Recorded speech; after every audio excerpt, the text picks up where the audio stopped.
भक्तदारी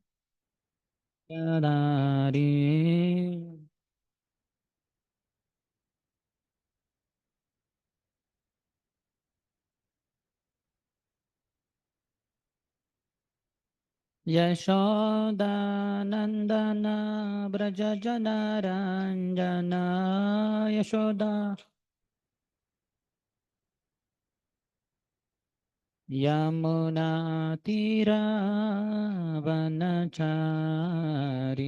यमुनातीरा हरे कृष्ण कृष्ण कृष्ण हरे हरे हरे राम राम राम हरे हरे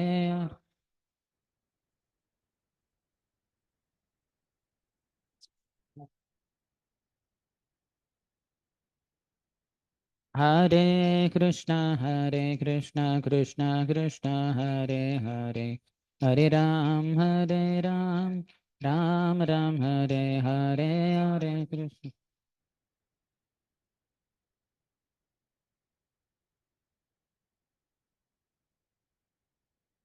हरे कृष्ण हरे कृष्ण कृष्ण कृष्ण हरे हरे हरे राम राम हरे हरे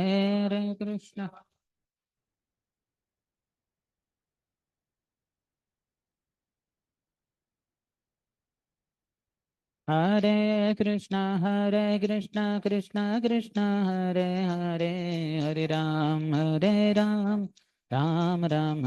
हरे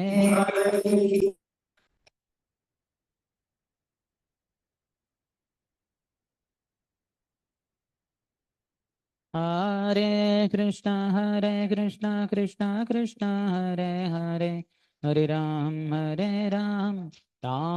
हरे हरे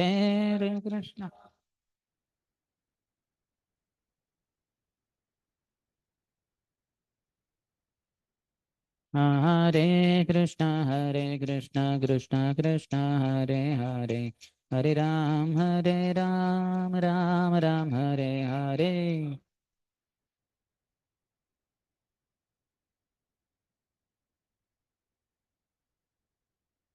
हरे कृष्ण कृष्ण कृष्ण हरे हरे हरे राम राम हरे हरे हरे कृष्ण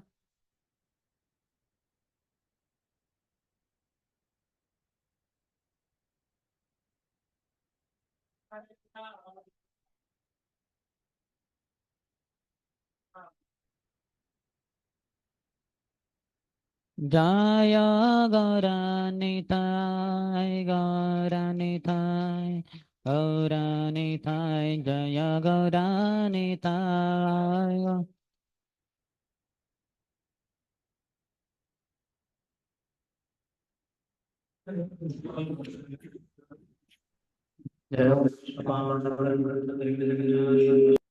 शत Shri Shrimati divine grace Abhay Charanaravinda Bhaktivedanta Swami Srila Prabhupada की ISKCON founder acharya BBT founder acharya saviour of the whole world Srila Prabhupada की जय ओम विष्णुपाद परमहंस परिव्रजकाचार्य अष्टोत्तर शत श्री श्रीमत भक्ति सिद्धांत सरस्वती गोस्वामी ठाकुर शिल प्रभुपाद की अनंत कोटि वैष्णव वृंद की नामाचार्य शिल हरिदास ठाकुर की प्रेम से कहो श्री कृष्ण चैतन्य प्रभु नित्यानंद श्री अद्वैत गदाधर श्रीवास आदि गौर भक्त वृंद की श्री श्री राधा कृष्ण गोप गोपिका श्याम कुंड राधा कुंड गिरिराज गोवर्धन की ब्रजभूमि श्री वृंदावन धाम की मथुरापुरी धाम की पुरुषोत्तम क्षेत्र श्री जगन्नाथपुरी धाम की श्री नवद्वीप मायापुर धाम की गंगा मैया की यमुना मैया की भक्ति देवी की श्रीमती तुलसी महारानी की समवेत गौर भक्त वृंद की श्री श्री राधा वृंदावन चंद्र की श्री श्री जगन्नाथ बलदेव सुभद्र मैया की श्री श्री गौर निताय की ग्रंथराज श्रीमद्भागवतम की निताय गौर प्रेमानंदे all glories to the assembled devotees all glories to the assembled devotees all glories to the assembled devotees All glories, all glories, all glories to Shri Guru and Shri Gauranga. Namam Vishnupadaya Krishna Prishtaya Bhutale Shrimate Bhakti Vedanta Swamin Iti Namine. Namaste Saraswati Deve Gauravani Pracharine Nirvishesha Shunyavadi Paschatya Deshatarine. ओमज्ञानतिमिरन्धस्य ज्ञानाञ्जनशलाकया चक्षुरोन्मिलितं येन तस्मै श्रीगुरवे नमः। श्रीचैतन्यमनोभीष्टं स्थापितं येन भूतले स्वयं रूपः कदा मह्यं ददाति स्वपदान्तिकं। वन्देऽहं श्रीगुरोः श्रीयुतपदकमलं श्रीगुरोन् वैष्णवांश्च श्रीरूपं साग्रजातं सहगणा रघुनाथान्वितं तं सजीवं साद्वैतं सावधूतं परिजनसहितं कृष्णचैतन्यदेवं श्रीराधा कृष्णपादान् सहगणा ललिता श्रीविशाखान्वितांश्च वाञ्छाकल्पतरुभ्यश्च कृपा सिन्धुभ्य एव च पतितानां पावनेभ्यो वैष्णवेभ्यो नमो नमः। जय श्री कृष्ण चैतन्य प्रभु नित्यानंद श्री अद्वैत गदाधर श्रीवास आदि गौर भक्त वृंद। हरे Krishna Krishna Krishna Hare Hare Hare Ram Ram Ram Hare Hare.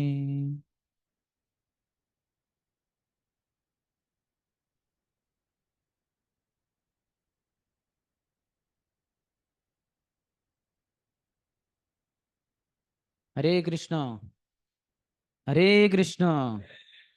So welcome to our morning discussion, continuation of Bhakti Vaibhav classes. Before we go ahead from where we left off, some revision of yesterday's class, some points that you recollect from memory. Yes, do you have mic?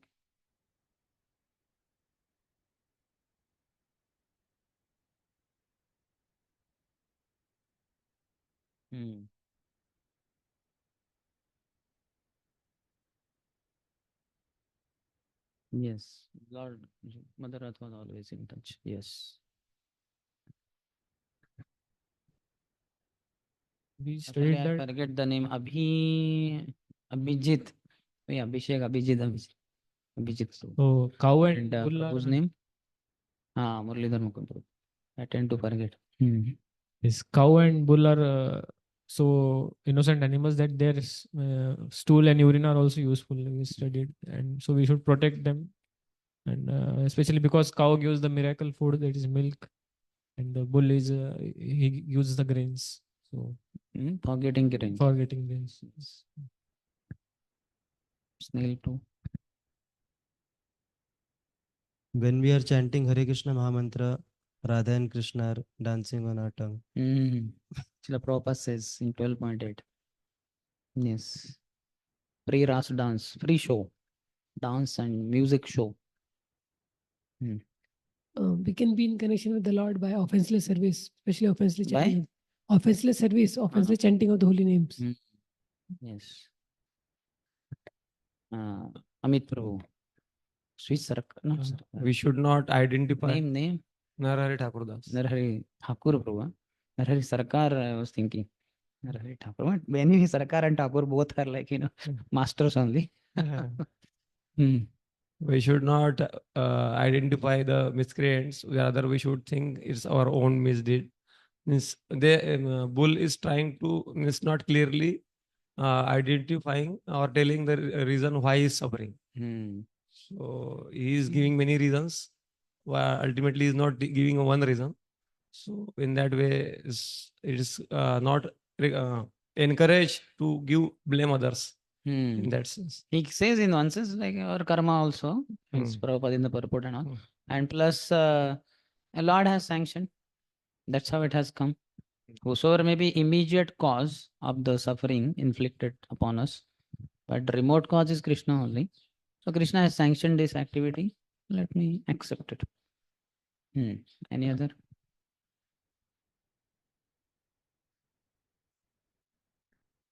Mohan.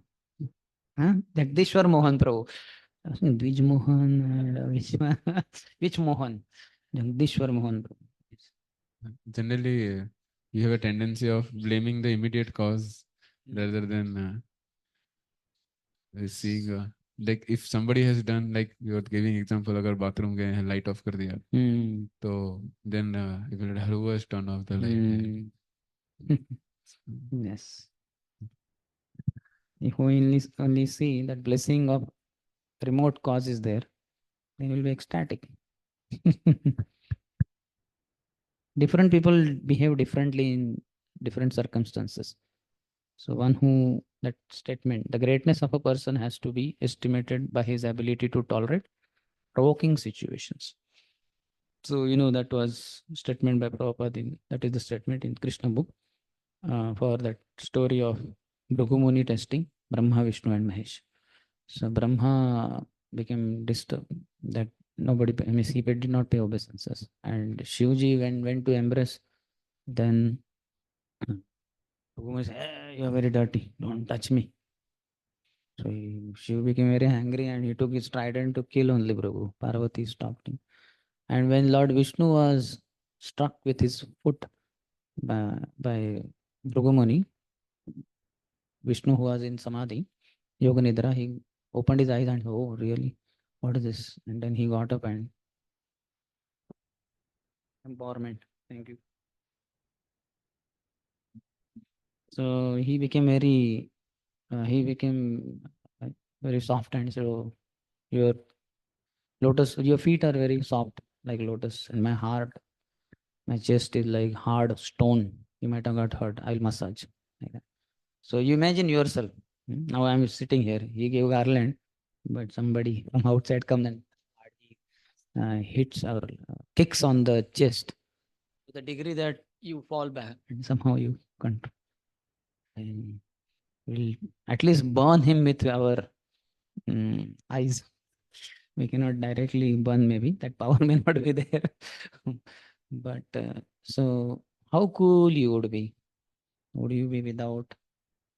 It's like a speed breaker is there and a vehicle, all the people in the vehicle absolutely experience no jerk, nothing. So how is it possible? It will go over that bump or whatever. They will explain. No, it can be very smoothly taken also. It requires expert driver. Yes or not? And sometimes, many times there are no expert drivers. Yes. Any other? If possible, somebody who did not speak till now. Swapnil Prabhu. About those from that book, what all Krishna does in the entire day, 24 hours. Krishna Nika Komuri by Srila Kavi Karanapur. So you told how in morning 3:30 he comes back to 3:36 he's woken up. Those And then also. after some time he comes up. Okay.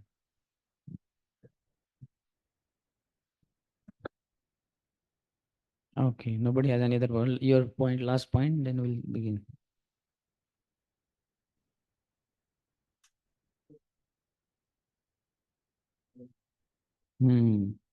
Yes. And they just did not consider cows, animals only to be praja, but even plants and all that. I give, I think, example of South Indian king. After Apad Dharma. Emergency. Then in that time, the normal time dharma or the activities may change because trying situation. So it is allowed. So scriptures are very accommodative. They allow. They know sometimes may be difficult. Okay, so we ended at 23rd of the 17th chapter of first canto, no? The 23rd says, who says that? Raja Vach. The king said, oh, you who are in the form of a bull, you know the truth of religion and you are speaking according to the principle that the destination intended for the perpetrator of irreligious acts is also intended for one who identifies the perpetrator. You are no other than the personality of religion. So we should not try to identify who is the one who caused this. Just the Prabhupada saying that this whether Jiva came, how he fell down or whatever. So somebody was pushed in from the boat in the ocean, drowning, and then he's released, given some rope. I said, no, first I want to know who pushed me. He's so upset. Papa says, first you come to the board on the ship, then you may inquire what happened, who pushed me. I never jumped inside. So like that, don't, when trouble comes in our life, rather than trying to find out who the immediate cause is, always know Krishna is the remote cause. He has sanctioned. Okay, Hare Krishna, I accept it. Toto. And 23rd also we discussed, no? Isn't it? Thus, it is concluded that the Lord's energies are inconceivable. No one can estimate them by mental speculation or by word jugglery.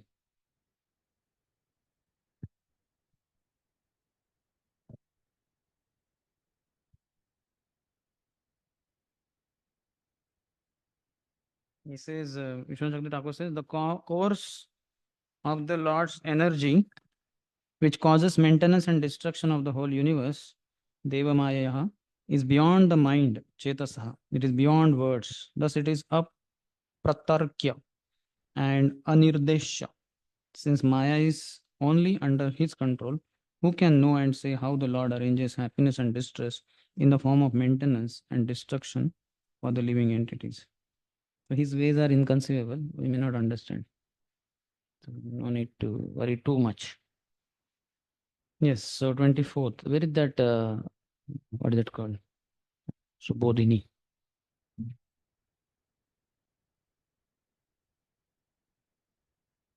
Little bit systematic approach to this. So this is 23rd. He says 17 to 27 is about Parikshit discusses the cause of suffering of cow, earth, and bull, dharma. In that 17 to 20 is about dharma to Parikshit. It is difficult to ascertain who is perpetrator. And he left it in the 20th verse to the king only. O sage amongst kings, judge for yourself by thinking over all this with your own intelligence. Now 22nd to 27 is Parikshit consoles dharma. You must be dharma. With changes in yuga, religion also declines. Krishna, I was wondering that it may fall, means earlier, and it definitely fell. Yes. So I'm only the cause of that. I only kept the bottle there. So this is easy to tolerate, not get provoked. But if somebody else had kept it, then would have been a real test for me. How did you keep there? Won't you have the brain? You know, it's a very short, small space. So many, it will be very provoking. But you be cool. Today morning, when the Prabhu brought me milk like that, my table was filled with so many books and so many things. So he filled a glass with milk, and the milk toppled, and the glass toppled, and all milk everywhere. And I just come after taking bath 4 o'clock. He got shocked. My God, now what will be the response? So I said, don't worry. You go and get another milk if it is there. He said it is there. I said, I will clean it up. Don't worry. So he went and I cleaned it up. Prabhu witnessed it, I think. He was just getting up that time, like that. So double pocha was required because first was dry pocha. So all milk was absorbed by that gamcha. Then again going to bathroom area, removing that milk, and wet pocha second time. And still it is not so clean anyway. No problem. Then afterwards I asked him that what happened exactly. So he said there was this recording system, some device was kept. So that was my mistake only yesterday night when I went to bathroom, 9 o'clock. So I found somebody's Subal Priya Prabhu's device was remaining there.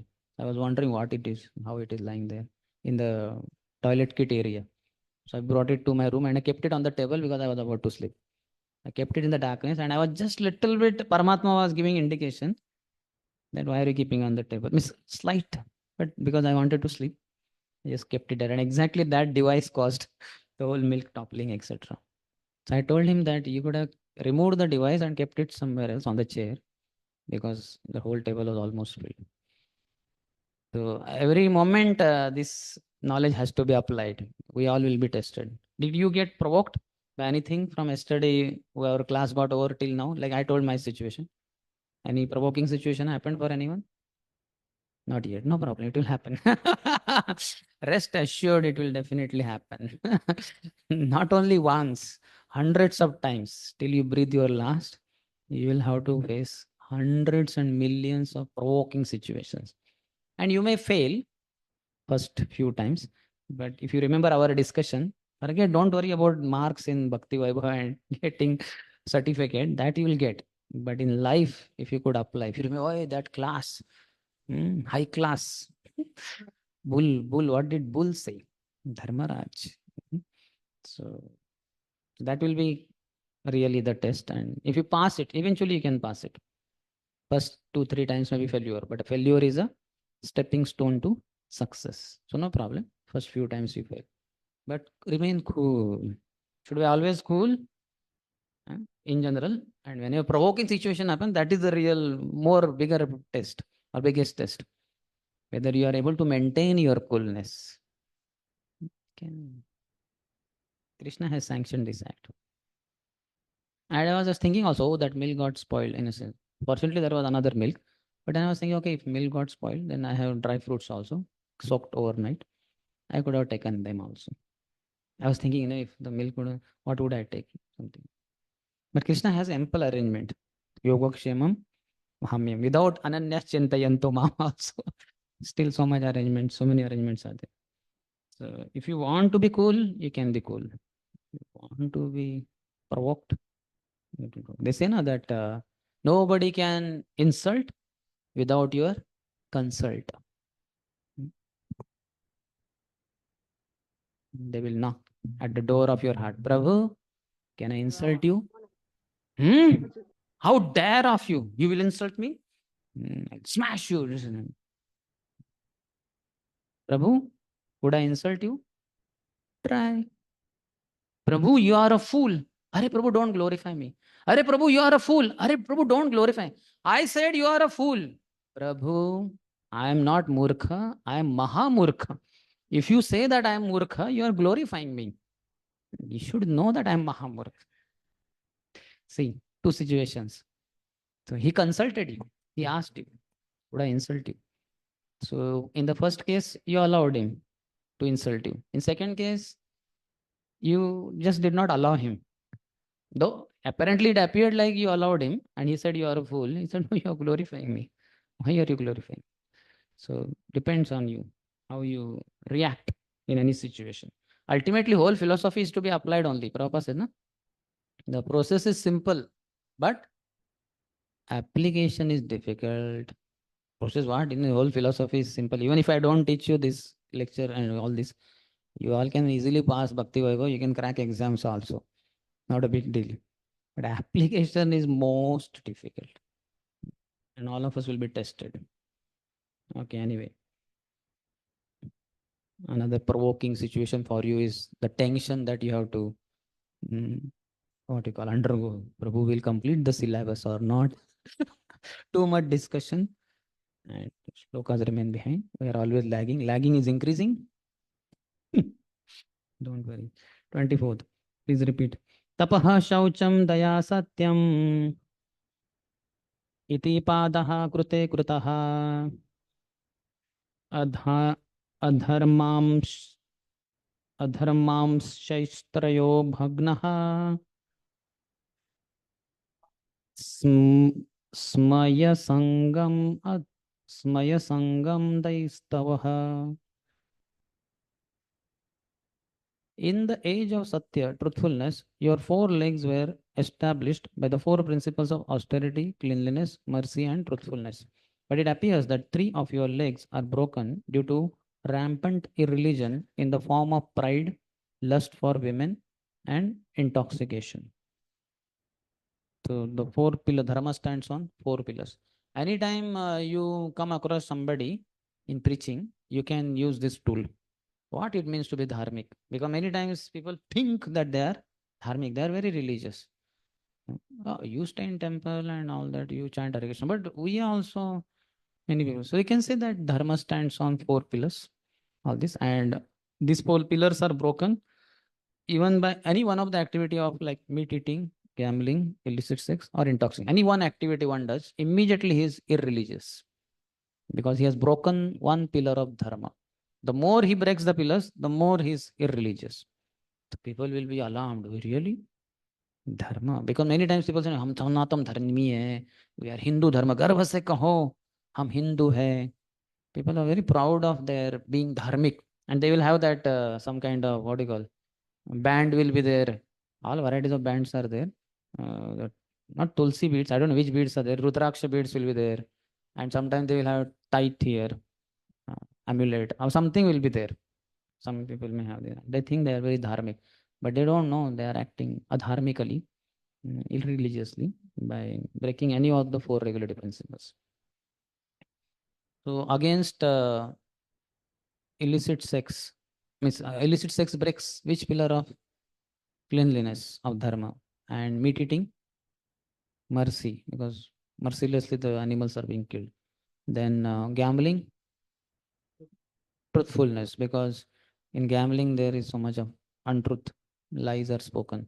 And intoxicants, austerity, because that is taken for fun or enjoyment, sense gratification. So austerity, one should voluntarily accept some inconvenience, but that gets lost. Another definition of austerity also Prabhupada gives in 6th canto, 1st chapter. I don't remember the Sanskrit, he quotes from some scripture. Basically, when mind is focused on one activity, withdrawn from all the other engagement, so that is austerity, he says. So when one drinks wine or anything intoxicant, then mind is not fixed only. Mind is like in delirium only. He doesn't even understand who he is and where he is and what is he supposed to do. That is the effect of intoxicants, depending on how small, big the effect is. But some effect, even for that matter, tea also causes. It's intoxicant because that there is intoxicating element. In tea there is caffeine. Coffee there is caffeine, but in tea there is nicotine, no? Nicotine or tannin. I don't know, something like that. Nicotine नहीं tannin शायद. In maybe cigarette there is nicotine. Nicotine. This tannin is there. Yes. So when one takes tea or coffee, what happens? He is at this level of energy and he feels little depressed. So he will take tea for getting energized. Definitely, he feels energized. He goes up. Energy level goes up. But as the time passes by, it comes down, down, down. Then it doesn't come to where it was. It comes further down. So that is a big problem with it. So even tea and coffee are mild intoxicants. So they should not be taken. And mind gets kind of in delirium. That's why they should not be. And what to speak of smoking, wine, etc. They are more of a problem. In the purport purposes, the deluding energy or material nature can act upon the living beings proportionately in terms of the living beings falling prey to the deluding attraction of Maya. Little ahead, it says, the Lord Himself also warns that the deluding power of material energy is too powerful to overcome. Mama Maya Duratya. But one who completely surrenders unto the Lord can easily do so. Mamaivaye prapadyante mayametam parantite. But to surrender unto the lotus feet of the Lord is also not very easy. Such surrender is possible by persons of austerity, cleanliness, mercy, and truthfulness. So that way, these are the 4 pillars. So some kind of dharmic nature is required. Then it becomes easy. Otherwise, very difficult. Little ahead, he says, such strong men of character were competent enough to get away from the clutches of Maya. This Paramhansa's topmost in the renowned order.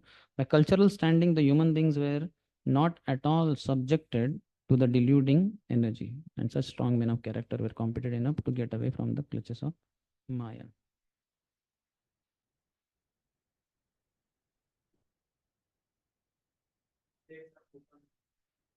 Now, truthfulness is continuing.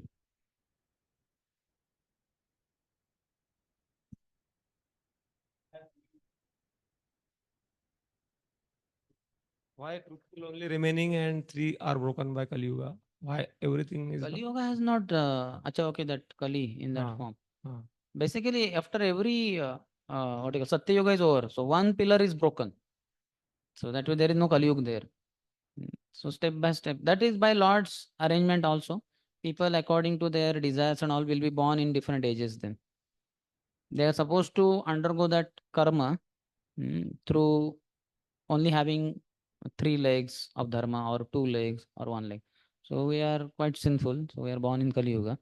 So that means a lot of sins were committed. So we have to face all this. Mercy will be lacking, and this only truthfulness, that also is slowly being broken down. So that also. So when you go out on the street, you have to, Prabhupada says you should ask at least 3-4 people. You should ask Ashok Nagar. Where is Ashok Nagar? Okay, yeah, here only. Just go left and then right, and then you'll reach there. And then you go and you will find this is not Ashok Nagar. It is Shok Nagar. At least you were misguided, so you'll be in Shoka, lamenting like anything. So that's why after asking him, walk little bit in that direction and ask next person. But that person would be gone. Then you ask, where is Ashok Nagar? You say, oh, that is on that direction. Why you came this side? Like that. So better ask. There are people who are truthful and they will guide you, but and that doesn't mean that merciful people are not there. They are also there, but the quantity of merciful people will be very less because that pillar was broken in some earlier age only. So we should not think. We should not think that now there are no merciful people at all. No, that is there. Similarly, austere people are also there. And which one?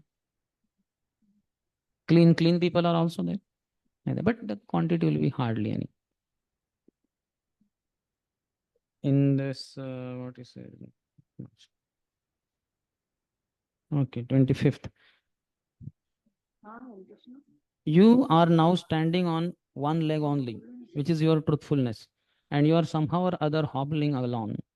But quarrel personified, Kali, flourishing by deceit, is also trying to destroy that leg.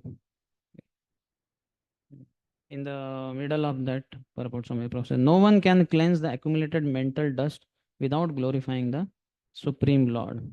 So bodily cleanliness is one thing. To some extent, it will help. But cleanliness of the mind is necessary and it is effected by glorifying the Supreme Lord. So our devotional practices have 2 goals. Purification of the heart by glorification of the Lord. Our goal, Cheto Darpana Marjanam. We are having the faith that holy name will cleanse our mirror of mind, which is accumulated with so much of dust of conditioning. But this first verse of Chaitanya Shikshastakam talks about faith. Ado Shraddha. So this is the verse. And anybody who is faithful devotee, he will have he will have faith that these are the 7 benefits of chanting Hare Krishna, Krishna Krishna, Hare Hare, Hare Rama, Rama Rama, Hare Hare. That heart will be purified. Bhava Mahadavagni Nirvapanam. All these Adhyatmik Adi Bhautik Adi Devi Klesh, the trident of Maya, will not trouble me so much. Then Bhaumahadavagni Nirvapanam, Shreya Kairava Chandrika Vitaranam. This white lotus of Lord's mercy will shine in my life. Then Vidya Vadu Jivanam, the knowledge will come. She is wife of Lord Krishna. So Vidya Devi will come. Then Anandam Buddhivadanam, I will be experiencing happiness, the ocean of happiness ever increasing. Pratipadam Purnamrutasana. At every step, I will experience full nectar, bliss, and Sarvatma Snapanam. It will just completely drench me, absorb me. Snapanam, snan. Atma Snapanam. Atma will be completely bathed in the holy name. So this, anybody who has faith in these 7 effects of the holy name of the Lord, he is the one who is faithful devotee. The first verse is talking about Ado Shraddha. This is Shraddha verse. Second verse is about Sadhu Sang. What will happen in Sadhu Sang when you are chanting with devotees? If you are chanting alone, something else. That Sadhu Sang is not happening also. So with devotees, you will come to realize Durdaivam Idrusham Iha Janina Anuragaha. Though Lord is so merciful and he has invested all his energies in each one of his names, I am so unfortunate that I don't have attraction for any of these names. So this will be the effect if we chant holy name in the association of devotees. Then third verse is about bhajana kriya. Bhajan means You will be humbler than blade of grass. You will be more tolerant than a tree. You'll always respect other devotees and not expect any respect for yourself. That means your bhajan is properly going. And the fourth one is about anartha nivrutti. Then dhanam, janam, sundarim. These are the obstacles. So these things will not be attractive to you. They will be there and you'll use them in Krishna's service, Vaishnava service. But you won't be attracted to them. Like that, it proceeds. So we have to have the faith that, okay, purification of the heart, and for that, glorification of the Lord. The topmost glorification is to Nam Sankirtan. Lord's glorification is through all the 9 processes of devotional service: Shravanam, Kirtanam, Vishnu Smaranam, Pada Sevanam, Archanam, Vandanam, Dasyam, Sakyam, Atmanidan. But of that, also last 2 are on very high level. They cannot be practiced, Sakyam and Atmanivedanam, by conditioned souls. But other 7 can be practiced, and in that also, the simplest and easiest all-time possible are Shravanam and Kirtanam. Anybody, anytime. In that also, Kirtanam is the topmost, because anybody, anytime, anywhere. Shravanam also, some forum has to be there and all that. But Shravanam is the foundation. So it cannot be sidetracked or neglected. To the degree we hear, to that degree we will be able to glorify the Lord. I heard that child, and even His Grace Chakrapani Prabhu. Chakrapani? One who is in Vijayawada? Chakradhar Prabhu, no? Chakradhari Prabhu. Chakradhari Prabhu told me. When I told in Vijayawada lecture, so he afterwards met me and said, Prabhu, what you said is true. I made the point that the child who is deaf from childhood, he becomes dumb also, because he never hears any alphabets. All of us, how did we learn our regional language? Hindi, Marathi, Gujarati, Kannada, Tamil, whatever language. We learned it at home only, never by going to school. In school, we learned advanced level of language, but basic things we learned at home only. We're quite nicely speaking with our parents, relatives in our regional language, isn't it? But the child who is deaf only from childhood, he sees people around moving their lips, but he can't hear a single alphabet, so he can't pick up. So he told me, Chakradhari Prabhu, afterwards, Prabhu, my something, he said, Mama's son or somebody, he said he was born deaf. So now what he speaks, like that he speaks. He doesn't speak any alphabet, any word, any sentence, because he never heard, no? Natural. Mouth is there, he's not dumb. So he is deaf. So he speaks, but what he speaks is having no meaning only, because he never heard any alphabet, anything. So we have to Shravanam and Kirtanam. These are 2 most important devotional practices.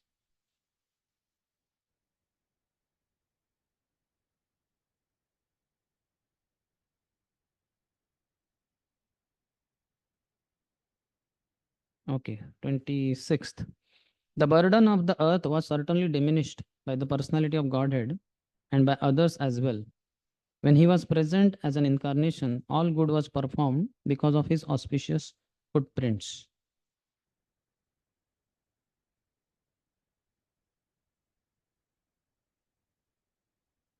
So Vishwanath Thakur says, Nyasi Toru Bhara means she who had her heavy burden created by others, the demons, yesterday or day for yesterday we discussed, liars, and herself, her own weight also, removed by the Lord. So that all the burden was removed by the Lord when he was present on planet. 27th. Now she, the chaste one, being unfortunately forsaken by the personality of Godhead, laments her future with tears in her eyes. For now she is being ruled and enjoyed by lower class men who pose as rulers. This is Ashrukula. Ashrukala is written. Ashrukala. Carrying tears. 28.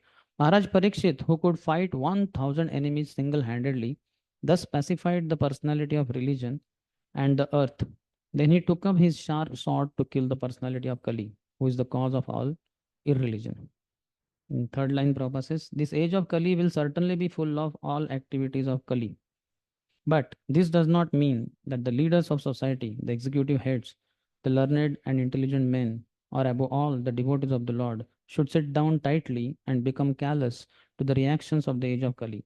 In the rainy season, certainly there will be profuse rainfalls, but that does not mean that men should not take means to protect themselves from the rains.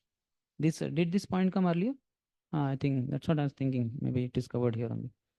So we should not think, mm,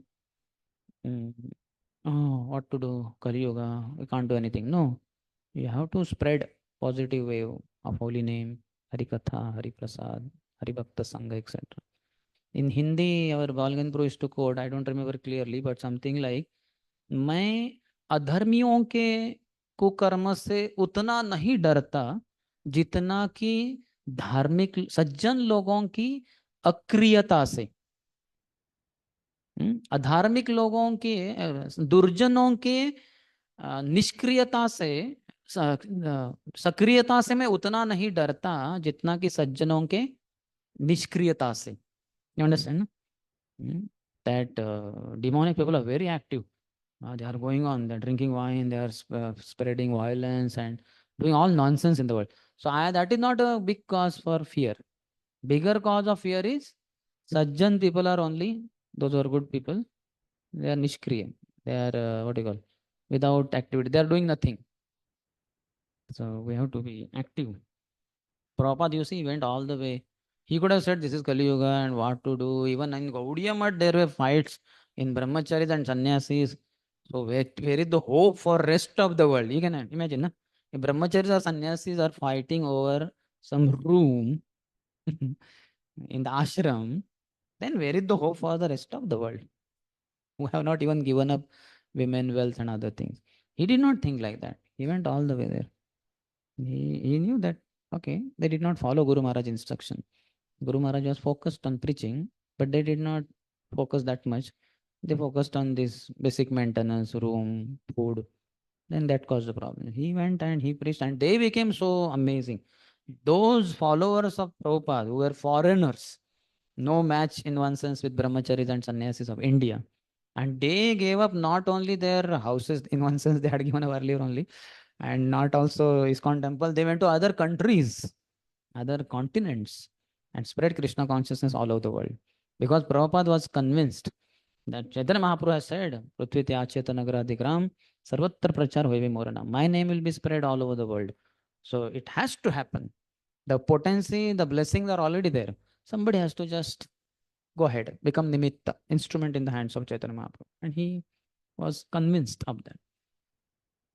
So faith is required that if only I perform Krishna Bhakti Kaile, Sarva Karma Krata hai. If only I perform devotional service, all other things will be taken care of. All the vices will go down, means VICES. Bad things will go down and good things will come to surface. And Krishna conscious, the whole world can be Krishna conscious. That conviction is required. In commentary, our Vishnu Shakti Thakur says, he took his sword in order to kill Kalaye. This expresses the king's intention. By seeing the sword in my hand, let this person wearing the marks of a king come to fight with me. I will quickly kill him. Because he appears to be a Kshatriya, a warrior. So if I raise my sword, he will also fight. And then I'll kill him. Because I'm very powerful. 29th. When the personality of Kali understood that the king was willing to kill him, he at once abandoned the dress of a king and under pressure of fear, completely surrendered to him, bowing his head. So the way he had expected in one sense did not happen. Rather than he also coming for fighting, that fellow fell at his feet and surrendered. In purport, Prabhupada says, the royal dress of the personality of Kali is artificial. The royal dress is suitable for a king or kshatriya. But when a lower class man artificially dresses himself as a king, his real identity is disclosed by the challenge of a bona fide kshatriya like Maharaj Parikshit. A real kshatriya never surrenders. And little ahead, surrender is unknown to a real kshatriya. See, they don't surrender. Especially to false people like this. So, when tested in provoking situation or challenging situations, one's real nature comes to surface. One just can't hide it for a long time. Artificially, one may put a display, but it will be exposed sometime or the other. You all have heard in the childhood, we heard the story, or in here also we hear that one fox, while wandering in the forest, fell down in a tub filled with some blue color, and he became completely blue. And he was wondering, hey, what is this? But when he walked through the forest, then all the animals thought, hey, Some angel from the heaven has been sent by the Lord, for our deliverance, including even elephants, tigers, lion.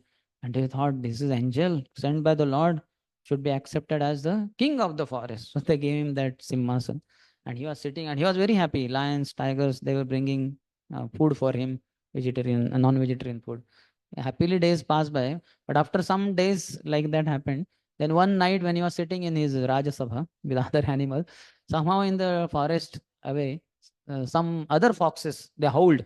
Ooh, ooh, ooh, ooh. Immediately, as he heard, immediately said, ooh, ooh, ooh. He responded back. And immediately lions, tiger, elephant, what? This is fox only. Yeah, God knows how he became blue.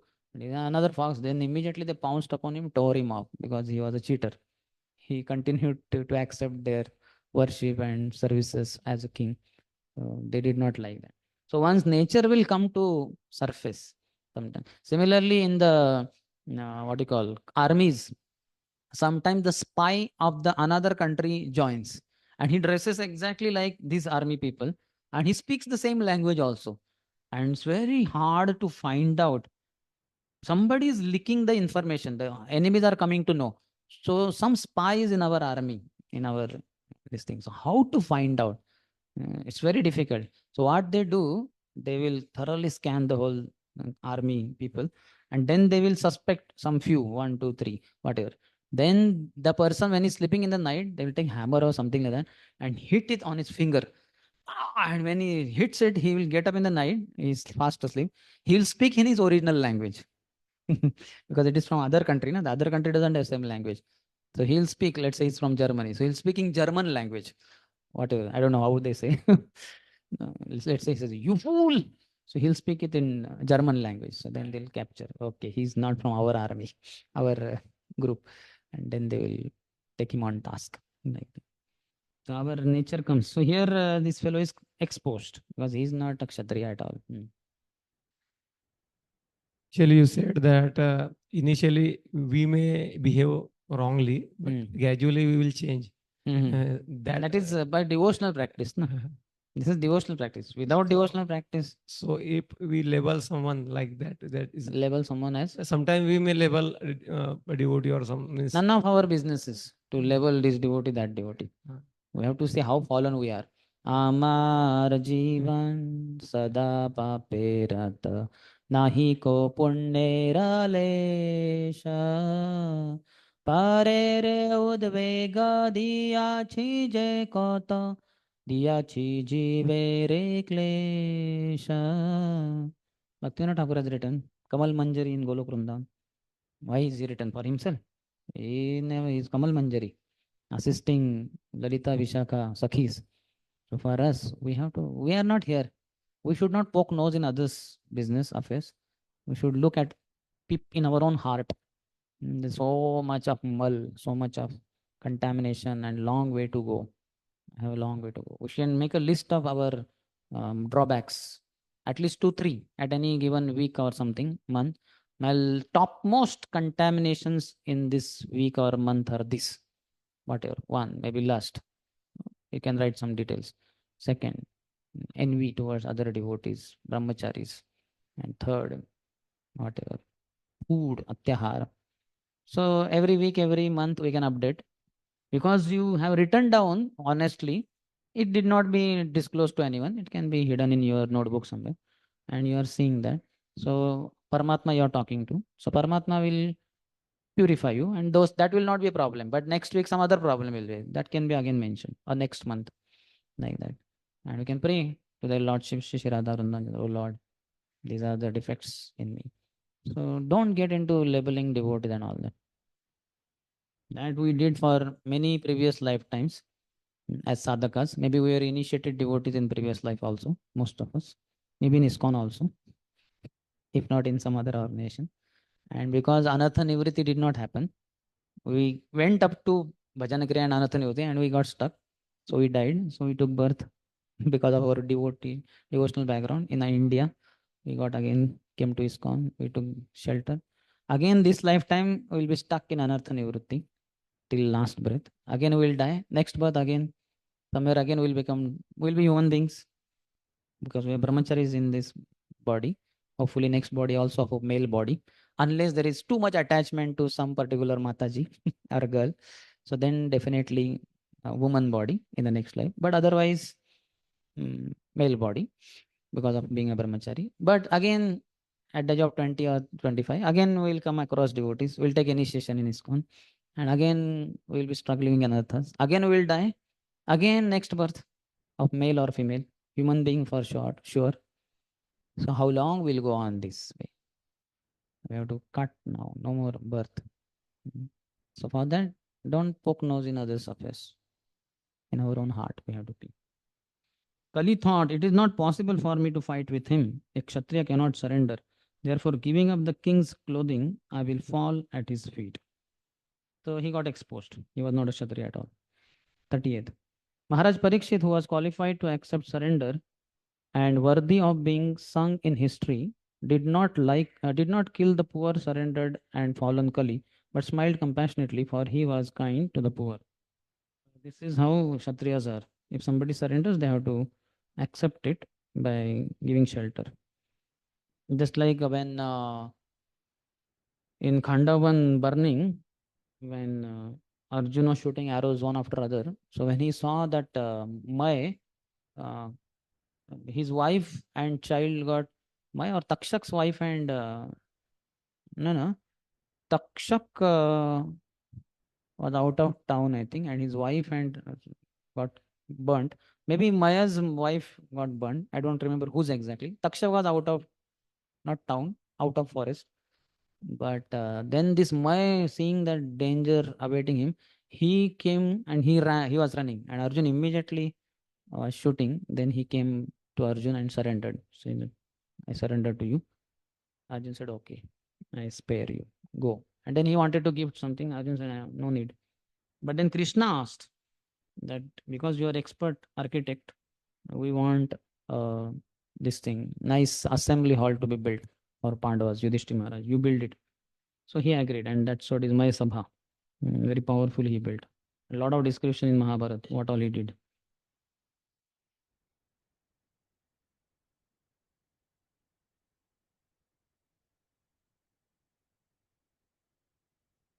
So anybody surrenders to a Kshatriya, he has to give shelter. Similarly, woman also comes to a Kshatriya saying that please accept me. He has to. I think I told no? Chitrangada story. Huh? Not Chitrangada, sorry. Ulu, not Ulu. Yeah, Ulupi only. Here we told. So she said, I am having passion for you. Please have compassion on me. I have passion for you. You have compassion. And he had to accept. Kshatriyas have to accept. You are not Kshatriyas. Sorry, Mataji. Hare Krishna, Mataji. Please spare me. Like that. If she's too much after you, you can say, earlier you have said Amba. Now you can say, Hey Jagadamba. She said, No, no, no, don't call me Jagadamba. Okay, if I can't get you, no problem. If you make me Jagadamba, then I'll be the mother of the entire universe. Then I cannot hunt for any man only. So don't call me Jagadamba. You go, you go. I'll never come after you. Like that. Anyway, outside Mataji will not come after you.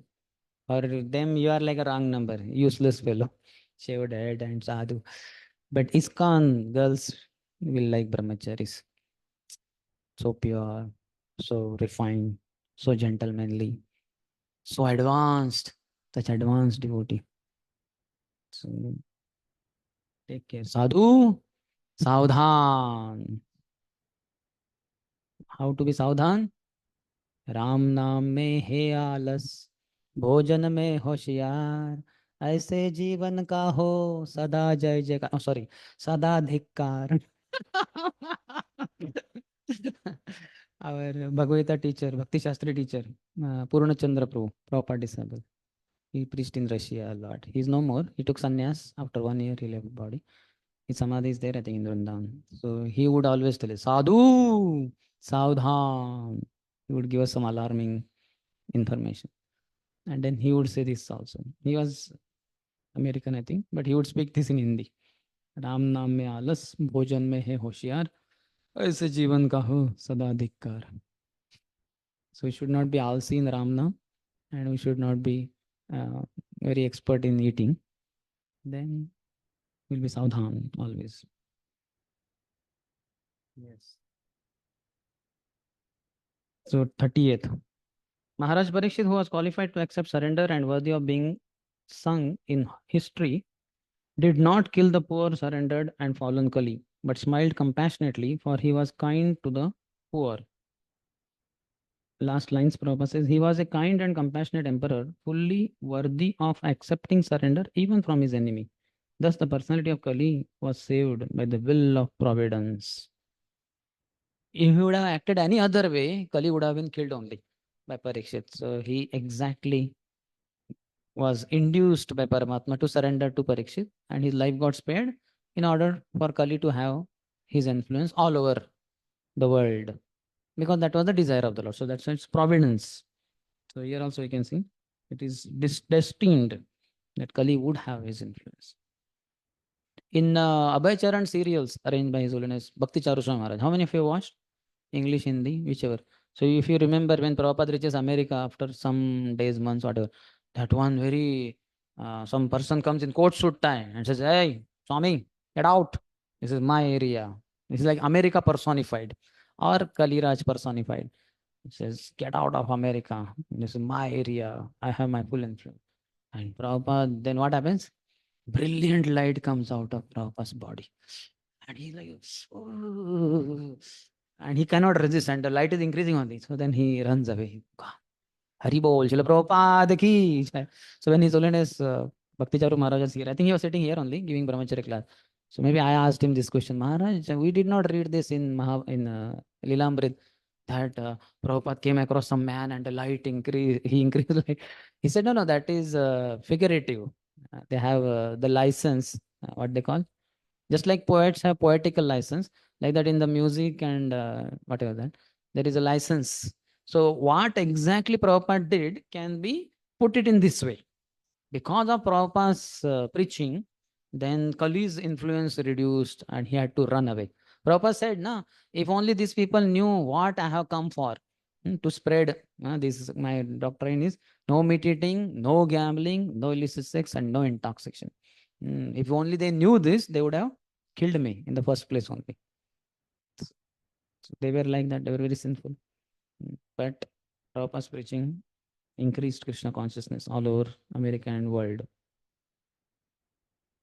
In the commentary, Bhakti, our Vishwanath Thakur says, the king considered, since he has surrendered, I cannot kill him.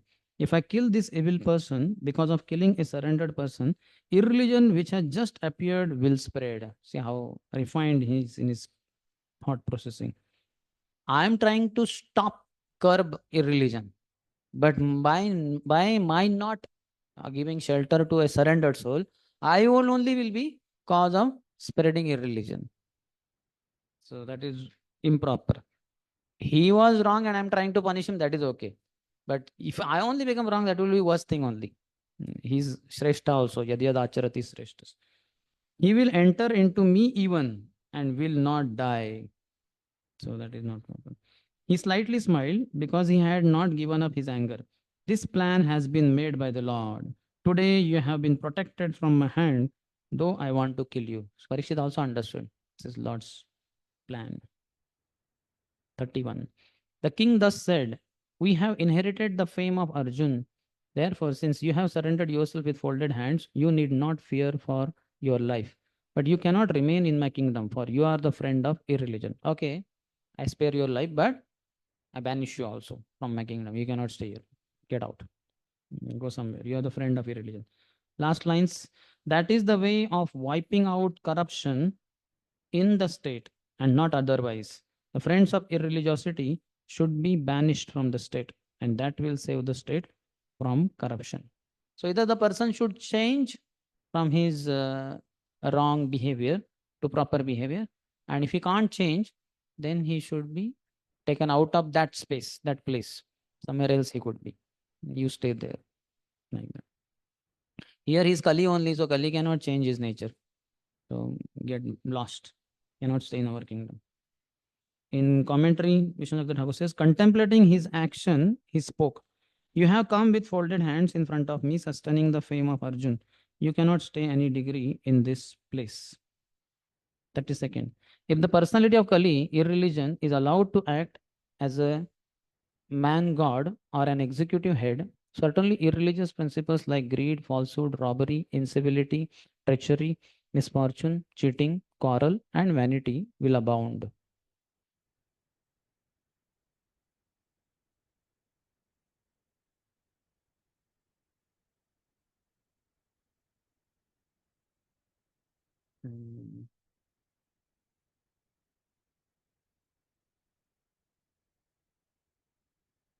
So he says in commentary, here the faults of your nature.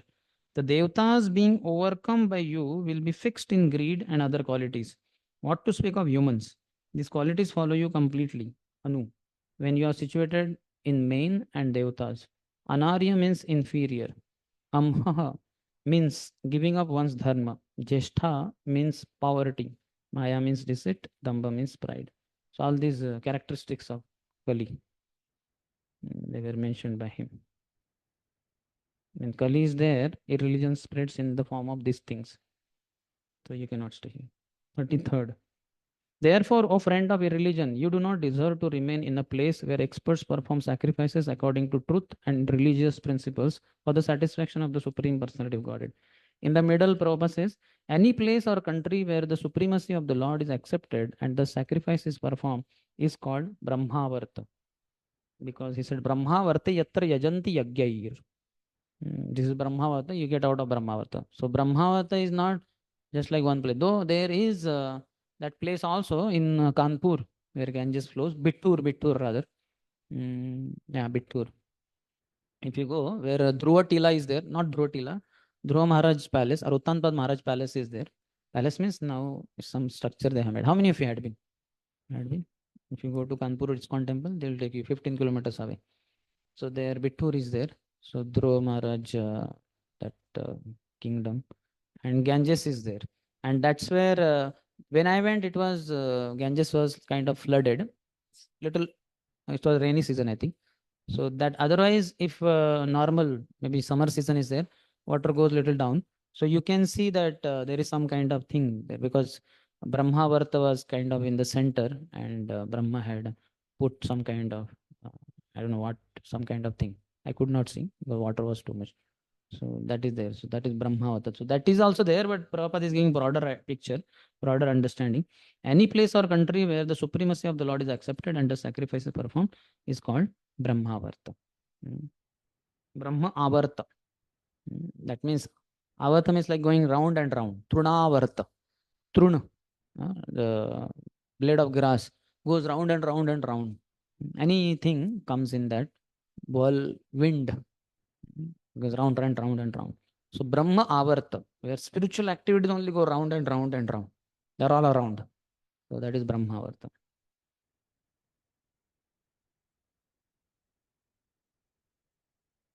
In 34th. In all sacrificial ceremonies, although sometimes a demigod is worshipped, the Supreme Lord, personality of Godhead, is worshipped because he is the super soul of everyone and exists both inside and outside like the air. Thus, it is he only who awards all welfare to the worshipper. So, other demigods might be apparently worshipped in sacrifices, but actually, the Lord only, they are all representative. That's what Prabhupada says in the last paragraph, middle. The sun, but there are many who worship the demigods like the sun, the moon, and Indra, who are only material representatives of the Supreme Lord. These demigods are indirect qualitative representations of the Supreme Lord. Devaha, Narayana, Angajaha. They are also limbs of the body of the Lord. And they are also representatives of the Lord. So it's Lord only who is worshipped.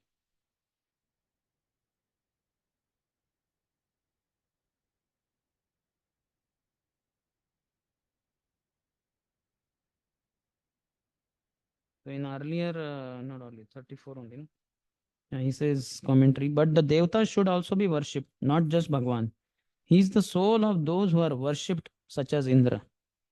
You may be worshipping Indra, but who is the soul of that Indra? Krishna. Soul means super soul. He is there. or they are forms of him alone. He distributes material happiness, Kaman, for us citizens, moving and non-moving, and spiritual happiness, Sham. Like air, he can be realized inside and outside. If you exist here, this will not be the situation. When Drupad was not apparently agreeing of the proposal of Yudhishthira Maharaj and Pandavas that Draupadi will be the wife of 5. So this is highly irreligious. We never hear a man can marry many women, but we never hear of woman marrying many. So Vyasdev comes and Vyasdev tells him, no, this is all destined. He tells the previous life of Draupadi, how she worships Shiva. And when he asked for benediction, she immediately said, I want a husband, I want a husband, I want a husband, I want a husband, I want a husband. 5 times she said. So Lord Shiva said, okay, you'll have 5 husbands in the next life. So that is one reason. Then second, he says that don't think that this has not happened. In some situation, it did happen. There was one girl, Brahmin girl, Rishi Kanya, called Jatila. So she had married 7 sages simultaneously, 7 rishis. Then he gives next example of Marisha, the daughter of Pramlocha and Kandu. So Pramlocha married, Marisha married 10 prachetas. So he gives that another second example. And then he tells, don't think these Pandavas are some ordinary human beings. And then Vyasdeva, his power shows to Drupad. This was in seclusion because in the Sabha, Drupad was not agreeing. So Vyasdev took him in seclusion, some other room. And that's where this conversation happened. And then he showed who each one of them were, who Yudhishthir was, who Bhim was, who Arjun was, who Nakul was, who Sahadev was. In their previous some life, they were all Indras, not simultaneously.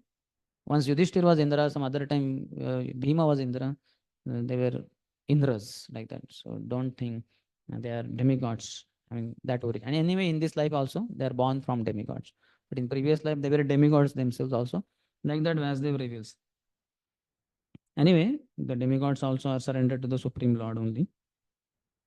Yam Brahma Varunendra Rudra Marutai स्तुन्वन्ति दिव्यैस्तवै वेदे साङ्गपदक्रम उपनिषदैर् गायन्ति यं सामगा ध्यानावस्थिततद्गतेन मनसा पश्यन्ति यं योगिनो यस्यान्तं न विदुसुरसुरगणा देवाय तस्मै नमः.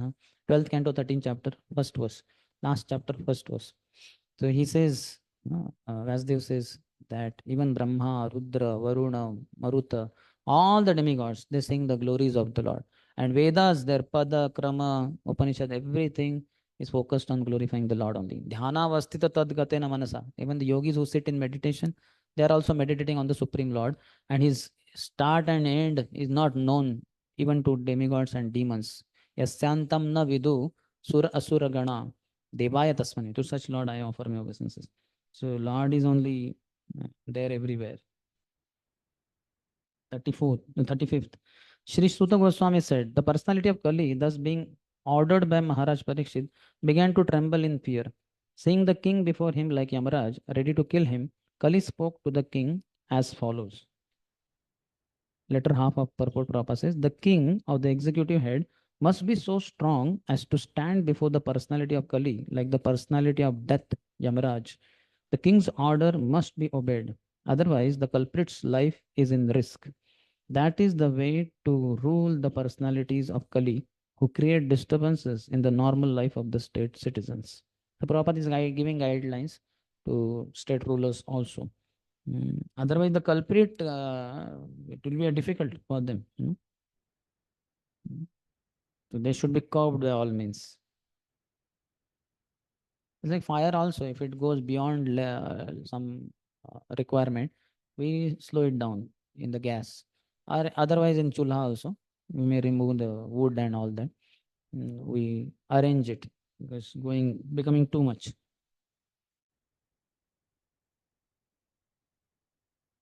Kali trembled. This showed his great intelligence in protecting himself. He felt he is about to kill me. Kali felt.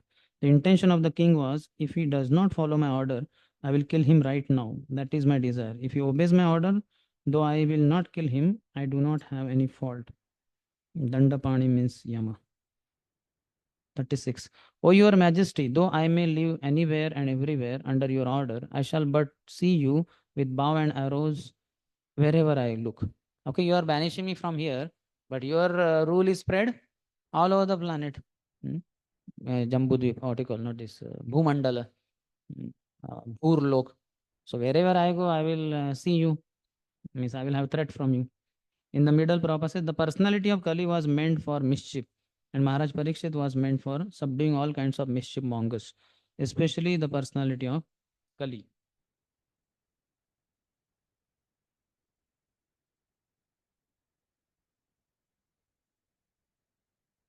So he said, I will not have any place to live because you are ruling everywhere.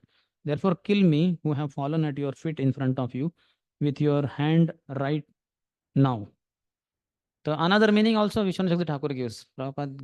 Prabhupada in translation gives Sridhar Swami's translation. And in the purport, he takes several acharyas, mainly Vishwanath Shakti Thakur. So you will find difference between sometimes translation and purport.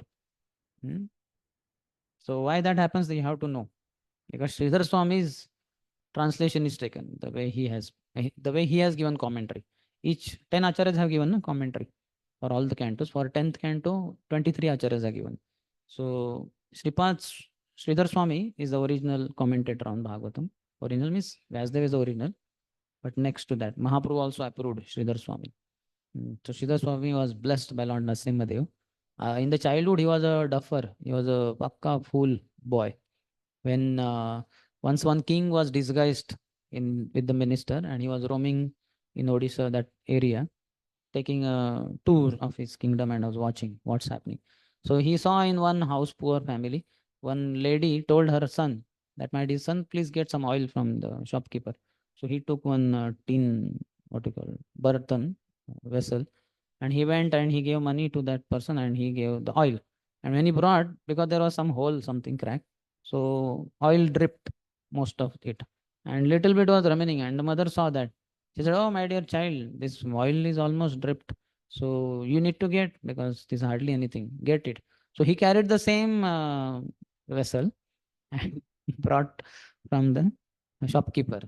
And when king saw this, he said, "What a fool!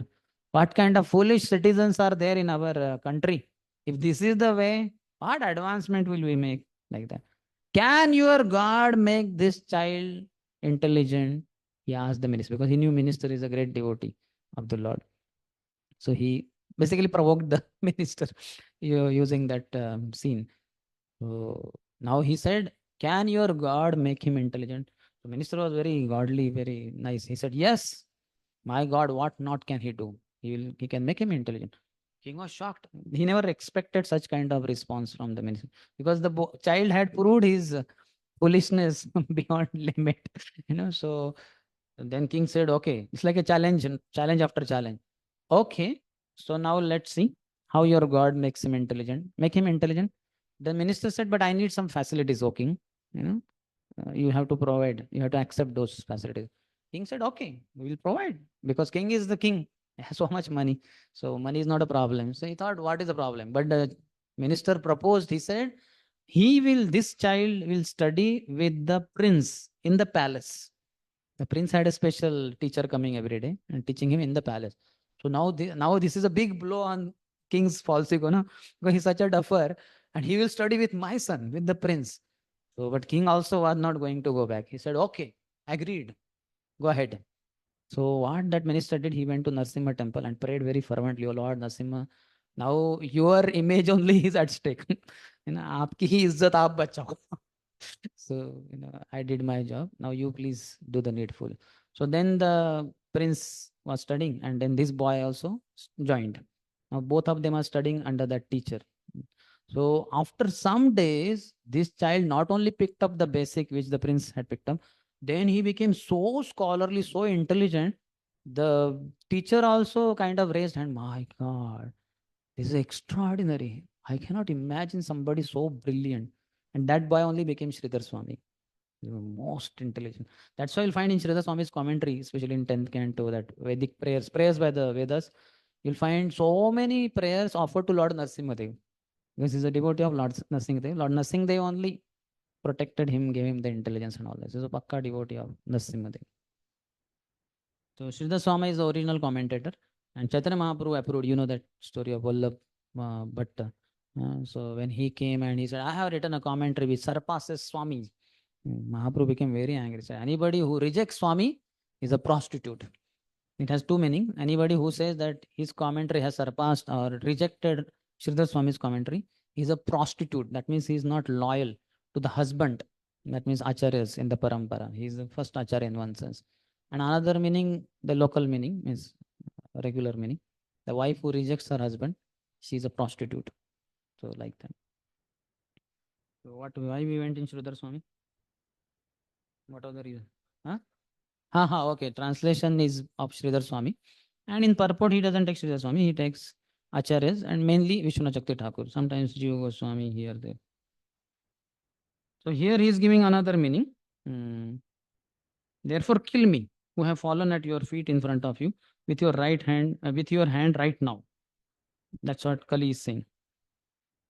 Though there you'll find it is not saying like that exactly. I shall but see you, Bhavanaro. That means have mercy on me. There, what Prabhupada translation, Vishwanath, Sridhar Swami's commentary reveals that. No, consider your rule is everywhere and you are banishing me. Where will I go? Everywhere you only are ruling. No? So you need to consider my appeal, my case. You have to be a little more merciful. 37th. Therefore, O chief amongst the protectors of religion, please fix some place for me where I can live permanently under the protection of your government. So he can see clearly. He's not saying that kill me. But Vishwanath Chakti Thakur has taken that meaning also. And that is also true. Why? Because he's blackmailing. If you see, now he was going to get killed by Parikshit and he surrendered to Parikshit and Parikshit says, okay, get lost. He says, no, see, you everywhere you are ruling, I will be fearful of that. Better you kill me right now only. Better you only kill, right? That will never happen because already it is proved that Parikshit, though raised sword, he spared him because he surrendered. So surrendered will never be killed. So then he will consider. So either way, the intention of Kali is the same. Whether what Vishwanath Chakra Thakur has put it in commentary or what Sridhar Swami has put in commentary, if you see, the leads to the same end, isn't it?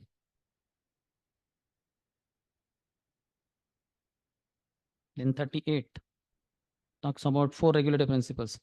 Suta uvacha abhyarthitastada tasmai स्थानानि कलये ददौ द्यूतं पानं स्त्रियः सोना yatra adharmaschaturbhidah. So you can remember these words at least. Dyutam panam striyah sunah.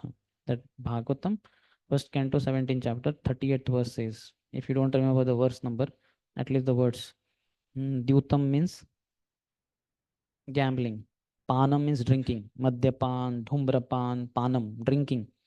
Striyah, illicit association with women. And suna, animal slaughter. Suta Goswami said, Maharaj Parikshit, thus being petitioned by the personality of Kali, gave him permission to reside in places where gambling, drinking, prostitution, and animal slaughter were performed. Second paragraph, middle Prabhupada says, there are these pravrittas. In the Vedas, 2 different types of injunctions are there for the pravrittas, or those who are engaged in material enjoyment, and for the nivrittas, or those who are liberated from material bondage. Bubukshus and mumukshus, those who want material enjoyment and those who desire liberation. 2 types. Little ahead, because they are injunctions of the Vedas for particular types of person, such activities by the pravrittas are not considered adharma. Because this even wine, women and other things, flesh are allowed in the Sautramani Yagya and other things. Because they are within the Vedas given by the Lord, that is not adharma in one sense. Why? Because by this only, just like yesterday or day before we discussed about the mamsa, before killing the goat, he says mamsa. It is according to Vedas on Amavasya night how to kill a goat, offer in sacrifice and eat the flesh. So by that what happens? Because it is given by the Lord only in the Vedas, so slowly the person will be enlightened and he'll come to pure dharma. It will take some time, but he will definitely come. Whereas other adharmic activities like Striya Pana Duta Shuna, which are not mentioned in the scriptures, like organized slaughterhouses and meat shops, etc. By this, the person will never come to dharma. He'll become more and more adharmic. So these are clearly adharmic. But when it is mentioned in the scriptures and one is going according to the tenets in the scriptures, then it cannot be considered irreligion. It is just because he is low class person. So for him, some consideration is there. You know that 6 Puranas for people in the mode of ignorance, they allow that mamsa, flesh, mura, parched rice, some kind of rotten rice. Then matsya, fishes, eating fish. Then Madira, drinking wine, and uh, one more, Maithun, sex. So 5 M's are allowed. Because otherwise people will run away. If everybody is told no meditating, no gambling, they will all run away. Especially adharmic people, and more of them are there in the world today. Srila Jiva Goswami Prabhu therefore affirms that recommendations in the scriptures for a certain class of men are never to be considered adharma or irreligious. We discussed it. But such activities are factually adharma and they are never to be encouraged. The recommendation in the scriptures are not meant for the encouragement of such adharma, but for regulating the necessary adharma gradually towards the path of dharma. Yesterday we discussed also the purpose of varnashram is that we did not discuss. Prabhupada said in the purport. To elevate an animal conscious person to the human consciousness, and from there to godly consciousness. So that's what. So somebody may be animalistic consciousness. So though these are adharmic activities, they are allowed, entertained for him. That doesn't mean that the sane class of people, they should think, oh, this is allowed in the scriptures, so we will do it. No, no, it is adharma only. But for them, it is not adharma because they are coming to dharma by this. So let them do it, not you. And Prabhupada gives very nice points. You can see there. They are numbered also. In no circumstances should they be encouraged by any state. In other words, the state should categorically stop all sorts of gambling, drinking, prostitution, and falsity. The state which wants to eradicate corruption by majority may introduce the principles of religion in the following manner. Very nicely Prabhupada has written. This is before 1965, before going to West. So first, 2 compulsory fasting days in a month. This is for everyone. State should administer this. 2 compulsory fasting days in a month, if not more austerity, at least Ekadashi 2 days, everybody should fast. They can take these other things, but not grains and beans. Even from the economic point of view, such 2 fasting days in a month in the state will save tons of food, and the system will also act very favorably on the general health of the citizen. It's good for body also, plus food also will be saved. Second, there must be compulsory marriage of young boys and girls attaining 24 years of age and 16 years of age respectively. So boy has to marry at the age of 24 and the girls at the age of 16. They should. So you can tell this to Grahasthas. Though the state laws does not allow marriage below 18. So what our Prabhu, Harilila Prabhu, a disciple of His Holiness Jayaprakash Swami Maharaj in Mayapur, what he did, when that girl whom he was getting his son married to, the son was I think 22 years old and that girl was 16 years old. So he arranged their engagement. The engagement happened. That government doesn't stop. And after 2 years, when they reached their, whatever, she reached 18 or whatever, and he reached 24 or something, then they got married. So done. So early marriage is good. Early means this is not early anyway. It's in one sense late also, but this much has to be there. Now even in outside world and even in ISKCON, people don't marry only or they want to delay. Then all kinds of religion may come. If the boy moves in the brahmacharya ashram, no problem. But if he just stays outside, the mind will contaminate. Similarly, girl also going to school, colleges. One brahmacharya was telling me, girls going to college is prostitution only. She is there for everyone. So he's too strict about Gurukul and all that stuff. So they are. There is no harm in co-education in the schools and colleges, provided the boys and girls are duly married. And in case there is any intimate connection between a male and female student, they should be married properly without illicit relation. Somehow they are in love with each other or they do something physical or whatever. They should be married then. Like that. The Divorce Act is encouraging prostitution, and this should be abolished. No divorce. But in Prabhupada's life, we find one couple came, husband and wife, who were Prabhupada disciples only. And the husband said, Prabhupada, we have decided to divorce. Do have your blessing. And Prabhupada said, yes, you can divorce. After they both left, one disciple asked, Prabhupada, how you are speaking so much against divorce? How did you allow them to go for a divorce? Prabhupada said, they have already decided to divorce. If I say no, and then also they will divorce, it will become Guru Avagya, third offense to the holy name, and it will be deadly for them. So better some sin happens by their divorcing than Vaishnava article, that Namaparad. So that's why I had to agree. There is no other option. I don't want to sanction such divorce and all that, but because they are bent upon, they will anyway do it. So I had to say yes. Prabhuji, previous to that, you are saying that those people who go animal slaughter, according to as per the Shastras, they are not doing any sin. They are upgrading. So sometimes we hear that one shloka there, Chari Varnashrama yadi Krishna nahi bhaje, Swakarma Kariyase Rau Padi Maje. Means it is there that Char Varnashram, they are properly following their Varnashram, but they are not doing bhajan of Krishna, then they will go to Narak. So why it is quoted then that time? Means what is the Because Varnashram is meant for Samsiddhir Haritoshanam, no? For serving and pleasing the Lord.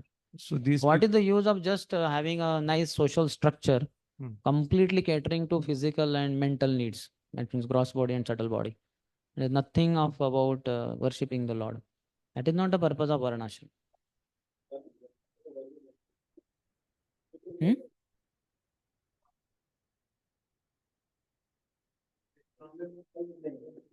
So they have to do bhajan. Doesn't mean 16 rounds and all that, but some kind of Krishna conscious activity and all. Each activity they do, they should be offered to the Lord in according to their varna and ashram. Third, the citizens of the state must give in charity up to 50% of their income for the purpose of creating a spiritual atmosphere in the state or in human society, both individually and collectively.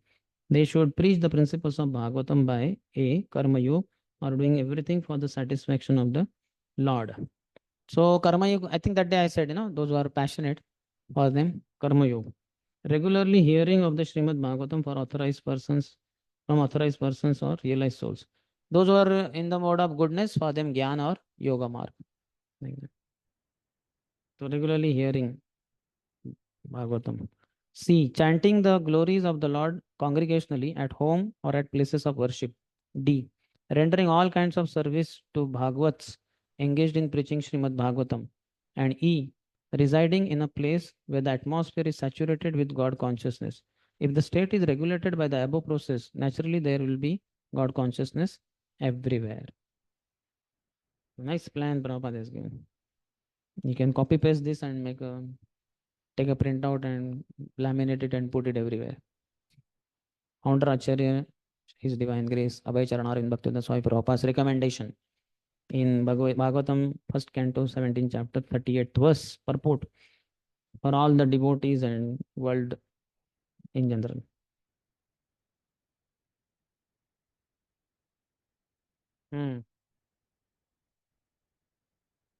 Who? 50% means after basic spending or 50% from the total money. Whatever, whatever you consider, at least that much you give. But not so easy. Let's say one earns 50,000 rupees per month. And how much he will spend? Let's say 20,000. That is too much expenditure if he has own house. Or 30,000 remains. So if he's ready to give 15,000, that itself is very big. But out of all 50,000, he says, okay, half is 25. I'll give 25,000 rupees per month. That is very good. Also, some devotees say because his life at home also is temple only. So homely expenditures like prasadam and all also is contributing to that. Husband has dhoti kurta, wife has sari, tilak, kantimala. So that is all Krishna consciousness only. He's promoting Krishna consciousness. So that all can be also considered. That is not excluded. Otherwise he'll feel अरे too much अरे क्या उससे अच्छा है कि मैं भक्ति छोड़ दूं फिर तिलक के लिए वगैरह बहुत खर्चा हो रहा है dhoti kurta I'll wear shirt pant not like so that is all included. No issue.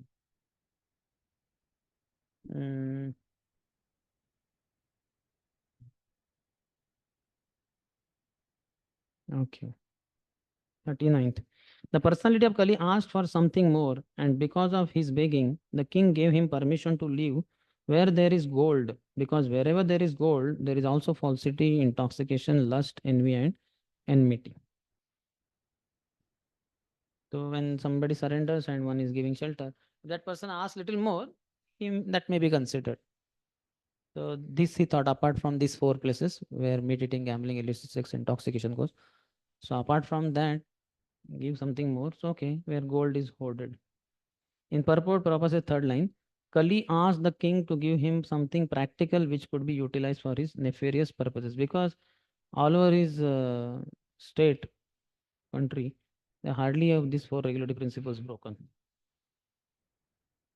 Because he's a dharmic king, Rajarshi, these things were not there more or less. So Kali said, I need something practical. Then he said, okay, wherever gold is hoarded. The personality of Kali became gold standardized. According to Srimad Bhagavatam, gold encourages falsity, intoxication, etc. Even a gold standard exchange and currency is bad. Gold standard currency is based on falsehood because the currency is not on a par with the reserved gold. The basic principle is falsity because currency notes are issued in value beyond that of the actual reserved gold. You know that, na? In the 10 rupees, 20 rupees, they have, na? I owe, what? What is written? Somebody has note. हाँ मैं धारक को 10 रुपए देने का वचन देता हूँ. So that 10 रुपए means actually that much amount of gold, 10 rupees. So if you take all the currency notes which are there in India and count the whole thing, and you see whether that much gold is there in the Reserve Bank of India or whatever, you will not find it. So this is a cheating. Gold is less, and more currency notes are being printed by RBI and others. Understood or not? That much gold has to be there. Because this currency paper has no value. हाँ.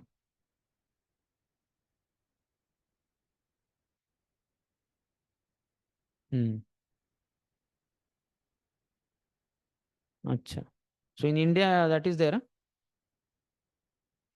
But how Prabhupada is writing here?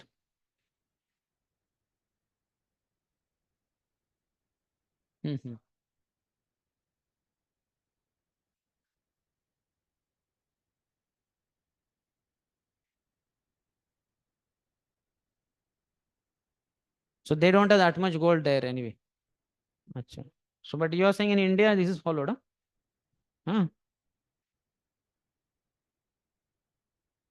Okay. Great. Little ahead he says instead of paper currency, actual gold coin should be used for exchange, and this will stop prostitution of gold. That's very good. In that country then hardly any gold coins. Serbia or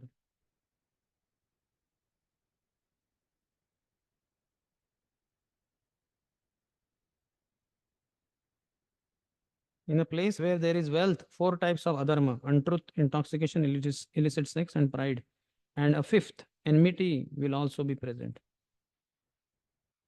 48th.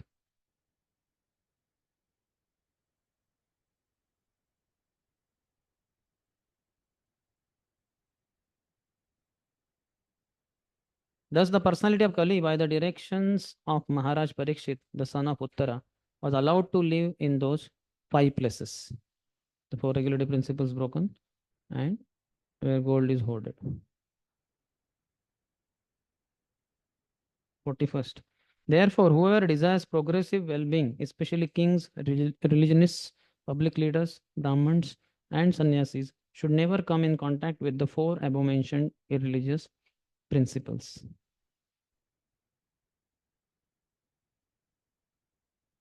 In the purport, little later to middle. Prabhupada says truthfulness is the basic principle for all religions.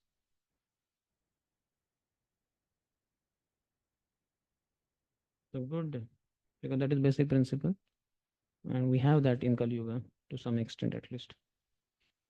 Last lines. Such public leaders may be less qualified in academic qualifications, but it is necessary primarily that they be free from the contamination of the four disqualifications, namely gambling, drinking, prostitution, and animal slaughter.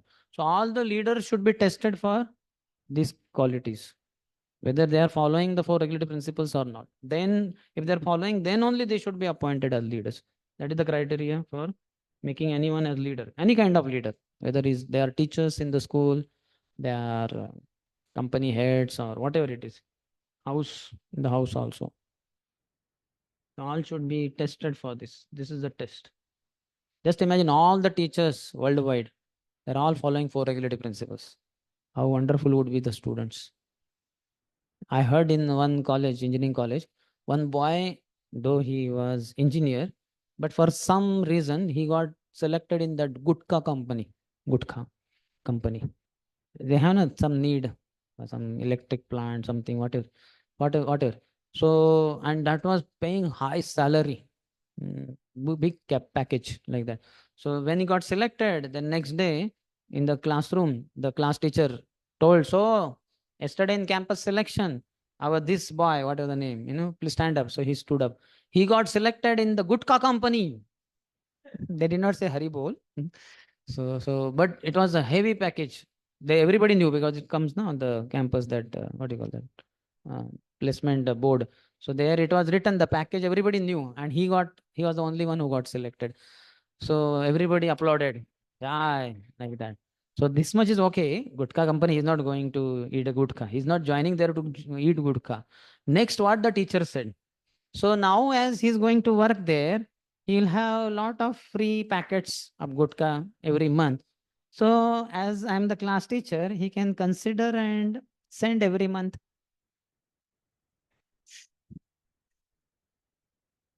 Fortunately, that boy might not be eating gutka, and this teacher is mad after gutka. So he's saying because anyway he will not be eating, but he will have free packets because he's working there. They have some I don't know what is it called. Company people have some privileges, huh? Perks they call perks. So he will get some packets free. So he can just send me, and this teacher will be ready to pay the, the what you call postage, or but that also he may expect the boy to. So crazy teachers. When I was in second year of engineering, we had one subject, AT, applied thermodynamics. We were in electrical engineering, but mechanical one subject was there.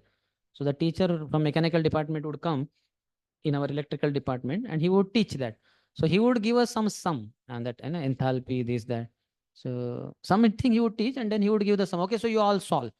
So understood. So we all will be solving class, all students. And then he would go out of the classroom. So it happened sometimes. So then one boy, once when I was solving the sum, next boy, he said, where he went, where he goes. So I had seen him going. Everybody had seen him going. He gives the sum and he goes. So I thought, I said, he might have gone for passing water, drinking water. He said, no. Then I said, smoking. So smoking? Yeah, because 1 hour class is too long a period for him to be away from his smoking. He's a addict. He cannot. So our department was on something like whatever you call it as in the first floor, and ground floor was mechanical department. But there was something like staircase goes like this and like this, na. So where here there were cabins for some of them, and he had his cabin there. So he would come out of our classroom. He would walk a little bit. He would go half floor down. Then he would enter cabin. He would latch it, and he would smoke for a few minutes or something, and then he would come again to our classroom and continue. In one sense, it was nearby for him. So such kind of teachers, what are you? In our ISKCON Kanpur temple opening, they invited one huge, very famous. Don't take the name. Many know. So the fellow is famous. So and stunning performance. He sings, I see Lagi Lagan मेरा हो गई मगन, वो तो गली गली हरि नाम गाने लगी, ऐसी लागी लगन. Now, I'm not a good singer, so you may not appreciate. But when he sings, my God, you will go crazy. Whatever that cuckoo-like voice and whatever it is. So whole audience was stunned. Everybody was ecstatic. And our organizers, they were so happy. They went all the way on the stage to congratulate him. As they went closer and closer, so much smell, bad smell. And they just could not go and catch his hand and shake hand and say the thank you or whatever what they wanted to say, because such a bad smell. Whatever the number of 2, 3, 4, whatever. And then they understood, my God, he has drunk like anything. So then, they might have just formally thanked him. But afterward, there was a huge meeting.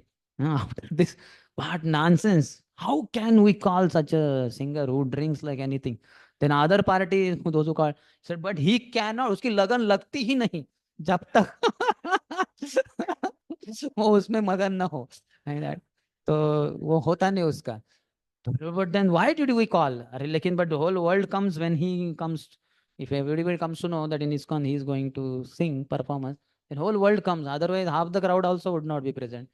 Then there was both the sides where I don't know what was the conclusion, but these are the. Even in Maharashtra, we have one very famous singer. My God, voice if you sing, oh, you see, ooh, you will go stunned and you cannot imagine. माझे माहेर पंढरी आहे भीवरे छातिरी आहे. My God, if you hear and that alap, vilap, pralap, patap, whatever it is so high class, it's almost impossible for anyone to repeat, kind of. He's a very famous singer. But at all alap is possible only when there is enough of that. When it's in the peak, when it drinks like anything, then only that alap comes to the highest. And all those recordings are when he is at the peak of devotion, doubtful, but of devotion to wine. That is at peak, and then it is sung. My God. And there are people like that. So these people, they are the leaders in society. Hope we will have some better teacher. They should be tested for these 4. So here in the 41st commentary says, one should not serve women beyond one's married wife. Bubushuhu means desiring his own benefit. Not indulging in gold or wealth means not being attached to it. Though to some degree, everyone has to use it. So gold can be used, but one should not be attached. 42nd. Thereafter, the king re-established the lost legs of the personality of religion, the bull, and by encouraging activities, he sufficiently improved the condition of the earth. After a little later, second paragraph middle, spending 50% for the service of the Lord or for propagation of spiritual knowledge in society by way of the Sankirtan Yajna is the maximum display of human mercy. Yeah, 50%. Not so easy. Rupa Goswami has given that principle. Recently, SundarshyamPrabhu was telling, no? I cannot tell others devotees to give 50% of their income if I myself am not to give it. Person may have a huge package, monthly 2 lakhs, 3 lakhs rupees of income. But to give 1.5 lakhs or 1 lakh, not so easy. Imagine yourself, you are earning monthly 2 lakhs. Will you give 1 lakhs? As a brahmachari, we are saying no. So for grahasthas, because we don't have experience of maintaining a wife, children, electricity bill, still we are saying no. So they have those things. Is a gross reality. How would they be? It requires very high degree of surrender. We have that in the form of that Jagat Bandhu or Chittaranjan Prabhu. One disciple, Grihastha disciple of His Divine Grace, Srila Bhakti Siddhanta Saraswati Thakur. When Bagh Bazar temple was to be built, there was not enough money. Land was procured, but money was not there. So he sold his staying house, what do you call that, living house. He sold his clothes, wife's clothes, golden ornaments, all. Only wife having one sari to wear and I think one extra. And he also one dhoti kurta and one more pair, something like that. Living house also he sold. He was on streets Bhaktivinoda Thakur told disciples, give him a room in Brahmacharya ashram. They should, how can Mataji stay in ashram and Grahastha Prabhu? Bhaktivinoda Thakur is more than a sannyasi. Give him a room. Order. Guru Agya. So they had to give him a room. And after giving all that property also, he says, oh Guru Maharaj, what can I give? Everything belongs to me. Even me. You know, everything belongs to you, including me. Even I belong to you. So what can I offer you? It is your greatness and mercy upon me that you kindly accept. What is yours anyway? So what an amazing personality. And his what they call effigy or something. They have that like a uh, what do you call cement pillar, and on the top this much portion of the politicians, what they call bust, bust. So his bust is there in Bagh Bazar Gaudiya Mutt. How many of you have visited? I have gone there once. In fact, I went up first floor also to see what is that Ganga facing room for which brahmacharis and sannyasis were fighting. So I went chupke, I went there and I was going there. So suddenly some brahmachari, hey, what are you doing? What? I said, no, just. So I escaped from there. I could not see really properly. Mm, I wanted to see. But what is happened now? This was long before, no? This was before 1936. Now around there are so many thousands of houses. So you can hardly see Ganga now. That time it might be making some sense. The Ganga might be visible. So they wanted Ganga facing rooms, those sannyasis or whatever. And there are fights about it. Now the point is ruled out. You can't see Ganga more or less. Because so many houses around. So he says, punishing Kali, he restored the legs of the bull. This means that austerity and other qualities of dharma were made to flourish again. Then 43, 44. The most fortunate emperor Maharaj Parikshit, who was entrusted with the kingdom of Hastinapur by Maharaj Yudhishthir, when he desired to retire to the forest, is now ruling the world with great success due to his being glorified by the deeds of the kings of the Kuru dynasty. First line. The prolonged sacrificial ceremonies undertaken by the sages of Naimisharanya were begun shortly after the demise of Maharaj Parikshit. So, because they are performing that sacrifice, how are they able to perform?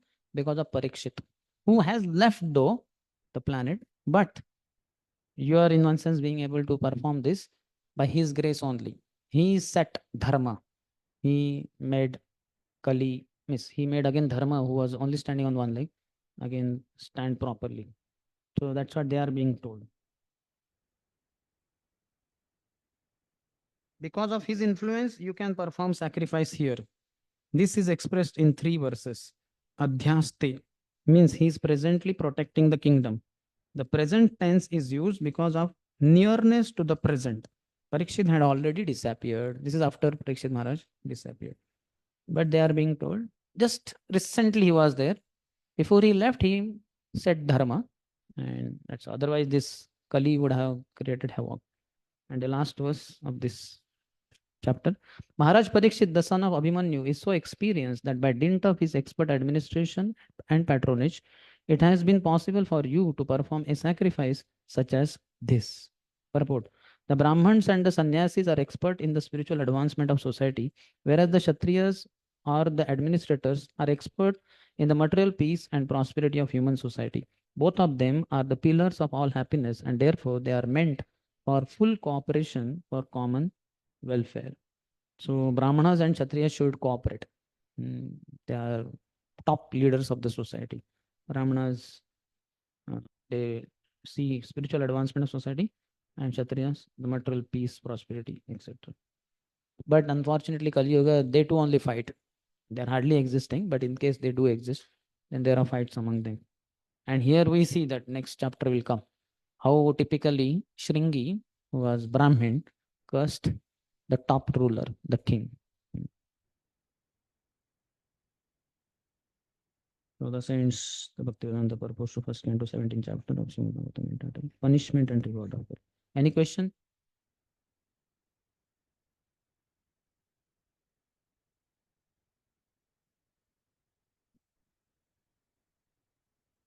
So we can understand that it is the plan of the Lord that Parikshit also knew that Kali is going to come.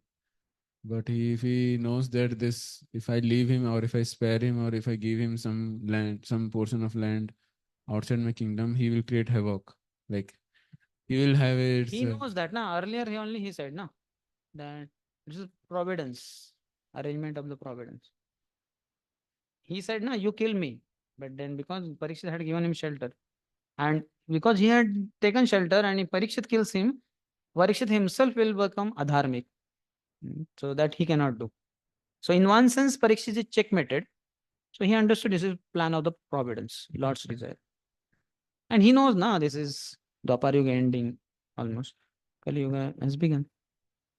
And Kali had entered anyway when Krishna left. So he could not exert his influence. Now he is going to exert.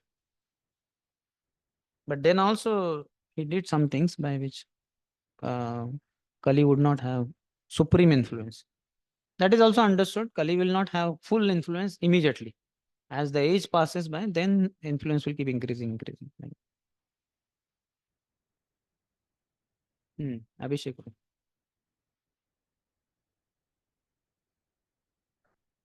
Like Satyug, Dwapar, then Kalyuga, it keeps on repeating again and again. जो भी चीजें इसमें हो रही हैं वो obviously वाली दोबारा होने वाली हैं, तो फिर इसमें इतना सोचने वाली क्या बात है, मतलब इतना, because it's going to happen again and again. जैसे ये So कलयुग चल रहा one है. thing is one has to know beforehand, na? Just like COVID or for that fever, what all things cause fever. So one can take precaution because there are two things, Purushartha and Daiva. So Daiva means destined, destiny. But Purushartha means your what you call, your actions, your endeavor. So endeavor does matter. So it's not like everything is stereotyped and all that. At least those who are wise, they can take precaution, they can follow the norms or whatever, and they can safeguard themselves. And some others will anyway get hampered, they will get attacked. So then also sane people, sane section of society can try to help them. And Lord provides the help. Otherwise, then scriptures and all these things have no meaning only. No? Everything is set. And then where is the free will then? What if nothing is of any use then? It's like a robo only. So all of us are like robots then. It is not like that. We have our Purusha. You can perfect your life, you can go back to God. And like you, if some others also agree, they could also perfect their life. Though, fact of life is everybody will not agree.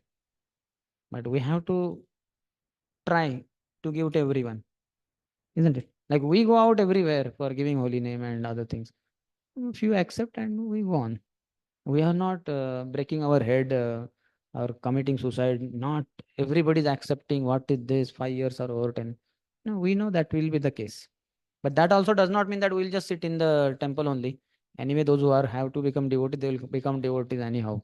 Why should I do anything? No, we have to do our part and thereby get blessings of the Lord, perfect our life. Yes. मुझे ये लगता है कि match fix है, एक Hmm? Match fix है. It's like a नहीं fixed वो situation. कैसा है ना, एक वार है, एक बैटल है. या फिर So you can win the battles, but you will not be able to win the war in one sense. और Understood?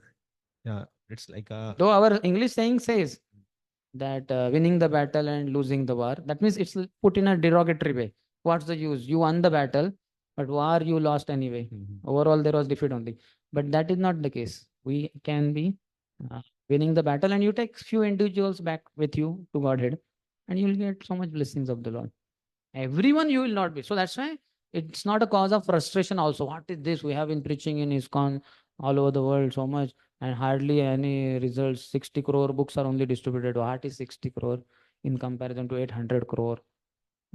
And by the way, the first person who got the book, whenever he got, that person may be dead, the book may be gone also. So what is the use of keeping the count of 60 crore books, of which 30, 20, 10, 20 crore might have been lost also. So we cannot be so pessimistic and having frustrated false ego. We have to be knowing that Neha Vikramana Shosti, that book, whatever in one page, the book is lost, one page is lying somewhere. Somebody will read and he'll become a devotee. He'll come to ISKCON. So we have to continue with our efforts. And that's what pleases Krishna. Na? nahi nacha tasman manusheshu kashin me priya kritama. Why would Krishna say, there is no one more dear to me than he who preaches my message to others? He wouldn't say, Krishna only would say, no, it is useless. Arjun, why are you fighting? Forget it. And anyway, as a Kal Roop, I am going to kill them. Na. Why you take tension? I am घर पे जाके थोड़ा 16 माला करो. लेकिन that would be some tangible gain. है कि नहीं? Krishna doesn't say all that. Krishna says, Uttishta Jagrata Varan Prapta Nibodaya Amanusmara Yuddha cha. We have to be fighters. Can we say that all these situations are just meant to get few souls back to kingdom of God? Then again the cycle will continue. Yeah. Again few souls will back. Yes, yes. And other souls will keep on enjoying here. Yes. Then they realize that they have to go back. Yes. So there's a fixed cycle, it's fixed pattern. That's why we are all not frustrated. No? Otherwise, we can be highly frustrated fellows. How many books we distributed, how much prasad, how many rathayatra, what not we have done. And still, very few are. All the initiated devotees in ISKCON, how many they are? Total, worldwide. Long before I had heard around 1 lakh. Now let's say 2 lakhs, which is also mostly not possible. But suppose 2 lakhs. How lakhs? 3 lakhs also. 3 lakhs? What is 3 lakhs in front of 800 crore? Nothing. Not even 1%, no? 0.0. 0.0. नहीं प्रभु. हाँ लेकिन आगे आएगा ना 0.000.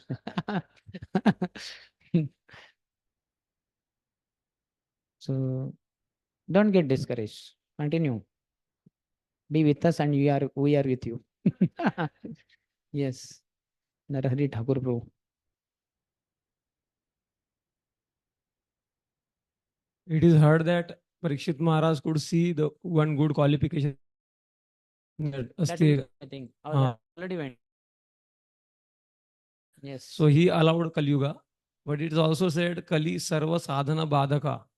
Kali Yuga is also Sadhana Badhaka. He did not allowed Kali Yuga because of only that reason. See, Kali took shelter of him and all that we already discussed. Their greatness of King Parikshit is he saw good in Kali, so he is being glorified. Okay. Kushalani Ashu Siddhanti Netarani Krutanayat. Nanu Dveshti Kalim Samrat. Saranga Iva Sarabuk. Na Anudveshti Kalim Samrat. Samrat Parikshit did not become envious of Kali because he saw one good. That Kushalani Ashu Siddhanti. Whatever you pious good you think of doing, you get result of that pious activity, though you have not done anything. And Netarani Krutaniyat. And bad activities, unless you do physically, you won't get the bad result. So this is one very nice quality in Kali. So like that is greatness and glorification of Parikshit. So if someone practices devotional service and Kali Yuga is very so influenced, so sometimes it happens that new devotees are getting overburdened by the Kali Yuga and they are not encouraged to practice. I mean, So encouraged to practice. you don't become an agent of Kali by discouraging him further. Kya Prabhu, you fell down, you're in Maya, get lost. You become the agent of Guru Parampara and encourage him. Prabhu, don't worry. Kali Yuga, all of us face difficulty. No problem. You get up. Let's go. Let's practice. So you become an agent of internal potency or Guru Parampara. So since this is the age of Kali, it will go on like that. Eh? Yeah. So, But this is initially, na. Eventually you will gain strength. strength. Just like a child, while when he's learning to walk, he falls. More times he falls down, and less times he's able to walk, or he hardly walks. But as he continues in his endeavors, he will learn to walk. And then less times he will fall, and more times he's walking. And eventually he will not fall only. He will be just walking smoothly. Okay. Yes. Snail Prabhu. Guruji, if we see from divine perspective that Lord's will was there, that's why Kali Yuga started and all that, then it is fine. But otherwise, from moral point of view, for understanding, we discussed that the king is supposed to punish some culprit for two reasons: that for his own benefit, so that in future he doesn't suffer more, and for setting a good example in others. So isn't it irreligious for the king Parikshit to forgive Kali for committing such a heinous act It of? is not. That's what the whole discussion is, no? So through dharma and cow also the similar way, and here also Because if he attacks him, kills him, because though he has taken surrendered, so then Parikshit himself becomes irreligious, and he will only set irreligion in society. He will become Kali's agent. Here, Kali's agent is going to be Shringi. That will come in the next chapter. Shringi was influenced by Kali and he cursed Parikshit. Parikshit is never the agent of Kali. He's agent of Krishna only. So he banished him first. But that fellow said, everywhere, where will I go? Everywhere you are only ruling. So give me some places. So he gave him those places. But then also he says, these 4 places where in your kingdom hardly anybody is eating meat, gambling. So consider something more. Then he said, wherever gold is hoarded. So he said, So if the general citizen also after committing and if you see in that time, the citizens would not be hoarding gold so much and all that. But as the age progresses, this is going to happen, bound to happen. And Kali Yuga will keep rising. And this is known in one sense. It will bound to happen. Yeah, but a general citizen also after committing some sin, then he takes the shelter of the king that I will please forgive me and like that. So the king is supposed to forgive him, not give him the death penalty. Yeah. Okay. But then king has to ensure that he doesn't do the activity again. Otherwise, then something has to be done. 2 more questions. One thing is that these influence of ages, that is only on earthly planet or that is in the whole like As far as I knew, it is on earth. But here, the discussion by Vishwanath Thakur is that Kali influences Devatas also in terms of their qualities going down. So I'm not sure, because as far as I had heard or known at least, was that Kali's influence is only on earth, not in heaven. It's not like in Swargalok now Kali Yuga is going on. This is what I had as far as I knew earlier. But after reading this commentary, I need to ask somebody. And Prabhuji, like many times I wonder that in this pastime of Bhakti Siddhant's Gaudiya Math, that what happened in devotees, it doesn't appear very serious reason that the window facing the Ganges and how it led to such a big issue. Like Oh, that that is not a big issue. This is like he said, Agun Jalve, whole mutt is on fire, like the materialistic mentality. What really caused the problem in one sense, when he said that there will not be any one person as Mathadish after me. There will be GBC that should be formed. But after he left, before he left, only all these fights were happening. But after he left, immediately there were 2 factions in the entirety of Gaudiya Mutts. 2 factions, and one faction made one person leader, that Kunjibera or somebody, and another was like that. And the fights went on between the 2 parties. As to out of the 2, one only has to be Mathadish. No? So who will be the one? So then there were court cases, and the court cases required a lot of money. So for money, what will do?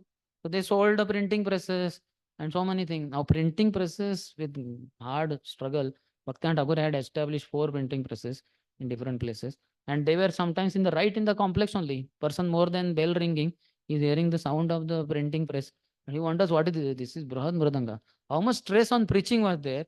And these fellow forget about preaching. They one by one they sold all the printing presses to fight these court cases, and one of them ultimately anyway he fell down with a woman, and the whole Gaudiya Mutt got disintegrated. So that is just one, like we can say, a sample of materialistic mindset or mentality. It's not like all were like that. Bhakti Rakshak Siddha Swami Maharaj, Bhakti Pragyan Keshav Maharaj, Bon Maharaj, they were bona fide devotees. They were nowhere because these 2 factions. And so they went on preaching individually, independently, which was not having full support of Gaudiya Math. So they were in poverty. Prabhupada, as a Grahastha, gave them one little, that Sitakan Banerjee road, little bit help he gave. But majority of them got lost. And after that also, Gaudiya Maths remained. And propagation preaching continued, but it was like, united we stand. The strength that was there in 64 Gaudiya Maths together, that was like, now it's like individually all mathas are preaching here, there, that will not much happen. And then also then old women, widows are coming and that kind of thing. And then also some people are into only Sanskrit learning and Sanskrit shlokas memorizing. They themselves became scholarly, but hardly any propagation and all that. So that should not be taken as the thing. That is one like of that the many things. issues keep on happening like in our contemporary ISKCON also. Yeah, but then because we are following Prabhupada's instruction, forming GBC and always being under GBC, all that. So it's going, or never leave ISKCON, this kind of instructions. So we are sticking to that. To that degree, ISKCON is flourishing. Okay, so we'll take a break for 15 minutes. Hare Krishna.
We'll begin.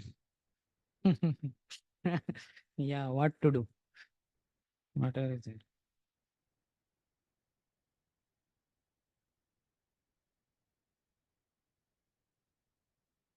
Hare Krishna. So in this, Subodhini is saying, we already completed the chapter. Last section is 28 to 41, second last. Parikshit expertly gives residence to the ironically surrendered Kali. 28 to 30, Kali forsaking his dress out of fear completely surrendered to him, bowing his head. In that, then 31 to 34 is Parikshit asks Kali to leave his kingdom. 36 to 37 is Kali asks for some place in his kingdom. 38 to 40 is Parikshit gives 5 places to Kali.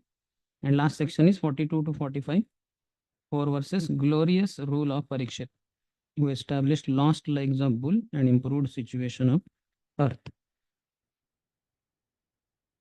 So link between 16th and 17th chapter, where seeing the condition of earth and dharma, Parikshit chastises Kali.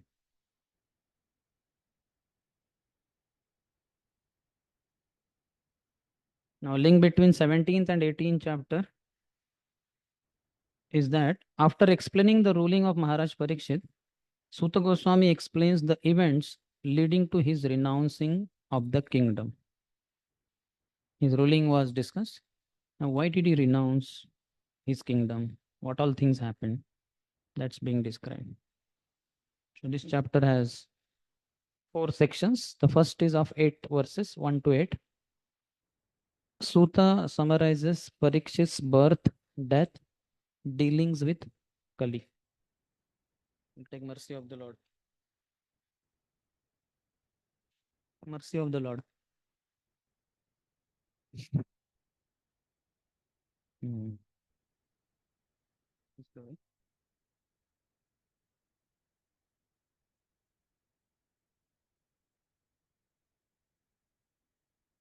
So in that first 4 verses are talking about not burned in womb, not afraid of snake bird, surrendered to Shukdev and understood Lord.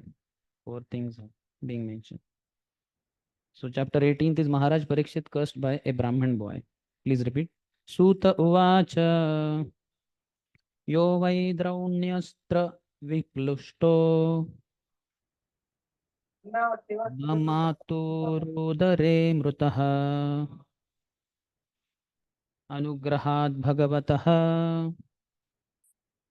कृष्णस्य अद्भुतकर्मणः.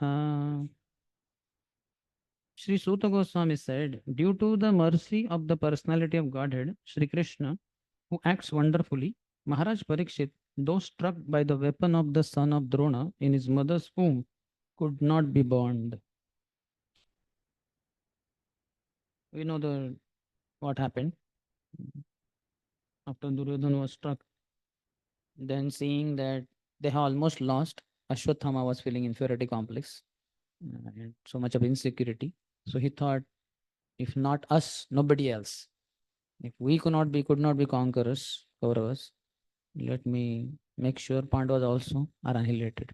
So Pandavas, anyway, they had only one here remaining because 5 sons of Draupadi by 5 Pandavas, they were all killed by Ashwathama. So only last descendant was remaining, Parikshit. So for such a small child who is not even born in his mother's womb, he released Brahmastra. But then Uttara, who was seeing that imminent danger. She was not concerned about losing her body life, but she was concerned about her service to entire Kuru dynasty, to her husbands and everyone, that this to her husband and Pandavas, that this child needs to be protected. I can die, no problem. So she ran to Krishna. Krishna, Krishna Mahabhavo, Bhaktanam Abhayankara, Tameko Dayyamananam, Apavargavasi Samsruti. Lord, please protect me. Protect my child in the womb. So then Lord, different versions are there, but Lord entered in her womb with Gada in his hand, and he was just revolving with high speed around Parikshit, who was in the womb, and he was looking, "Oi, who is this such a brilliant, beautiful person?" And sure enough, Lord protected him. One version says that his body was burned by Brahmastra, but Lord revived it fully. Another version says because Lord is there, he did not, no harm was done. So Parikshit, as he was born only, he was looking for that person whom he was so grateful to, who protected him in the womb of his mother. So when he started crawling as a small child, Parikshit would crawl, and some people are discussing, the tall people there, and he's a small kid, just crawling. So he would catch their dhoti and pull like that. And people who are conversing, they're wondering, what is that? So they would look down and below. So then they would find a small, cute child, Parikshit, and they would look at him and smile, give a smile, as anybody would do, like that. And Parikshit would intently look at that person. He would do pariksha, examine him. Was he the one who protected me in the womb of mother? No. So then he would crawl to the next person and he would pull his dhoti. And like that. So like that he kept examining many people. So his name became Parikshit. One who does pariksha for everyone. So Lord is wonderful. Krishnasya adbhuta karmana. Janma karma cha me divyam. Krishna's birth and activities are divine. Anybody who knows that in truth, in fullness, in toto, he will not again take birth in this world. So his karma is adbhut only. Na bhuto na bhavishyat. Nobody can act the way Lord acts. Amazing. So one devotee was saying, Lord only can have romance without finance. Nobody else can do that. He had millions of gopis to have romance with, but no finance. Just a coward boy. So, Lord is amazing. In the purport, last line, Prabhupada says, this verse is stated by Sutta Goswami to increase the interest of the sages of Naimisharanya.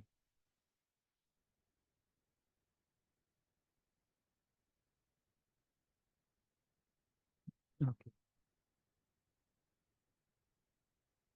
18th chapter.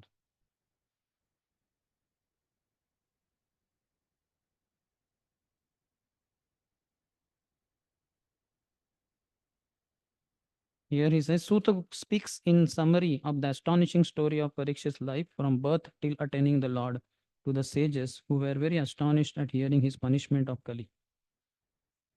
So his life story is being given in one sense. Some part is already told. Now 2 to 9 are about glories of King Parikshit. In these 8 verses. In the second one particularly, sign of a surrendered devotee. And that sign is fearlessness. How much are we surrendered to the Lord? That could be seen by how fearless we are. Rakhe Krishna Mare ki, Mare Krishna Rakhe ki. That conviction that if Krishna wants to protect me, what this thing or person could do to me. And if Krishna wants to kill me, I don't need such a big man or trying situation to kill me. Even small ant can bite me or small insect can bite and die. That bulls or elephants, I think, something goes in their ear or something and bites some insect and they die. No? Which insect? Ant. Huh? Ant can go inside the elephant's ear and some kind of. Huh? He becomes mad and loses control over himself. And then, see, small, how big, small is the ant? In front of us also so small. What to speak of in front of a huge elephant? The ant can go in elephant's ear and bite him there, make him mad, and in madness, whatever he does. So if Krishna wants to kill us, we don't need big situation. That's why Rakshishyati iti Vishwaso. This is one of the 6 symptoms of Sharanagati. As Rupa Goswami says that Anukulyasya Sankalpa. Whatever is favorable, the devotee accepts. Pratikulyasya Varjanam. Whatever is unfavorable, he rejects. Then Rakshishyati iti Vishwaso. Third is that Krishna will definitely protect me. Then Gopatrutve Varnam Tata. Krishna is my maintainer. When danger, then Krishna is my Rakshak. And ordinary life, Krishna is my maintainer. So, Sampade, Vipade, Jivane, Marane, Dao Mama Gela, Dai Mama Gela, Opada Varane. Whether I am in Sampad, in flourishing condition, regular lifestyle, maintenance, Krishna is maintainer. And Vipade, when danger comes, Krishna is my Rakshak, he is my protector. Jivane Marane, whether I am living life, normal life, or Maran comes, death comes, I am Krishna's servant. Whatever Krishna keeps me in that way. So this kind of conviction, Rakshashati Tvishasa Gopadritve Varnamta, Atma Niksheva, full self-surrender. From one side, always the endeavor to surrender to Krishna. And humility, Karpanni. So these are the 6 signs of surrendered soul. So here Parikshit is showing how he showed that is it. You have a question?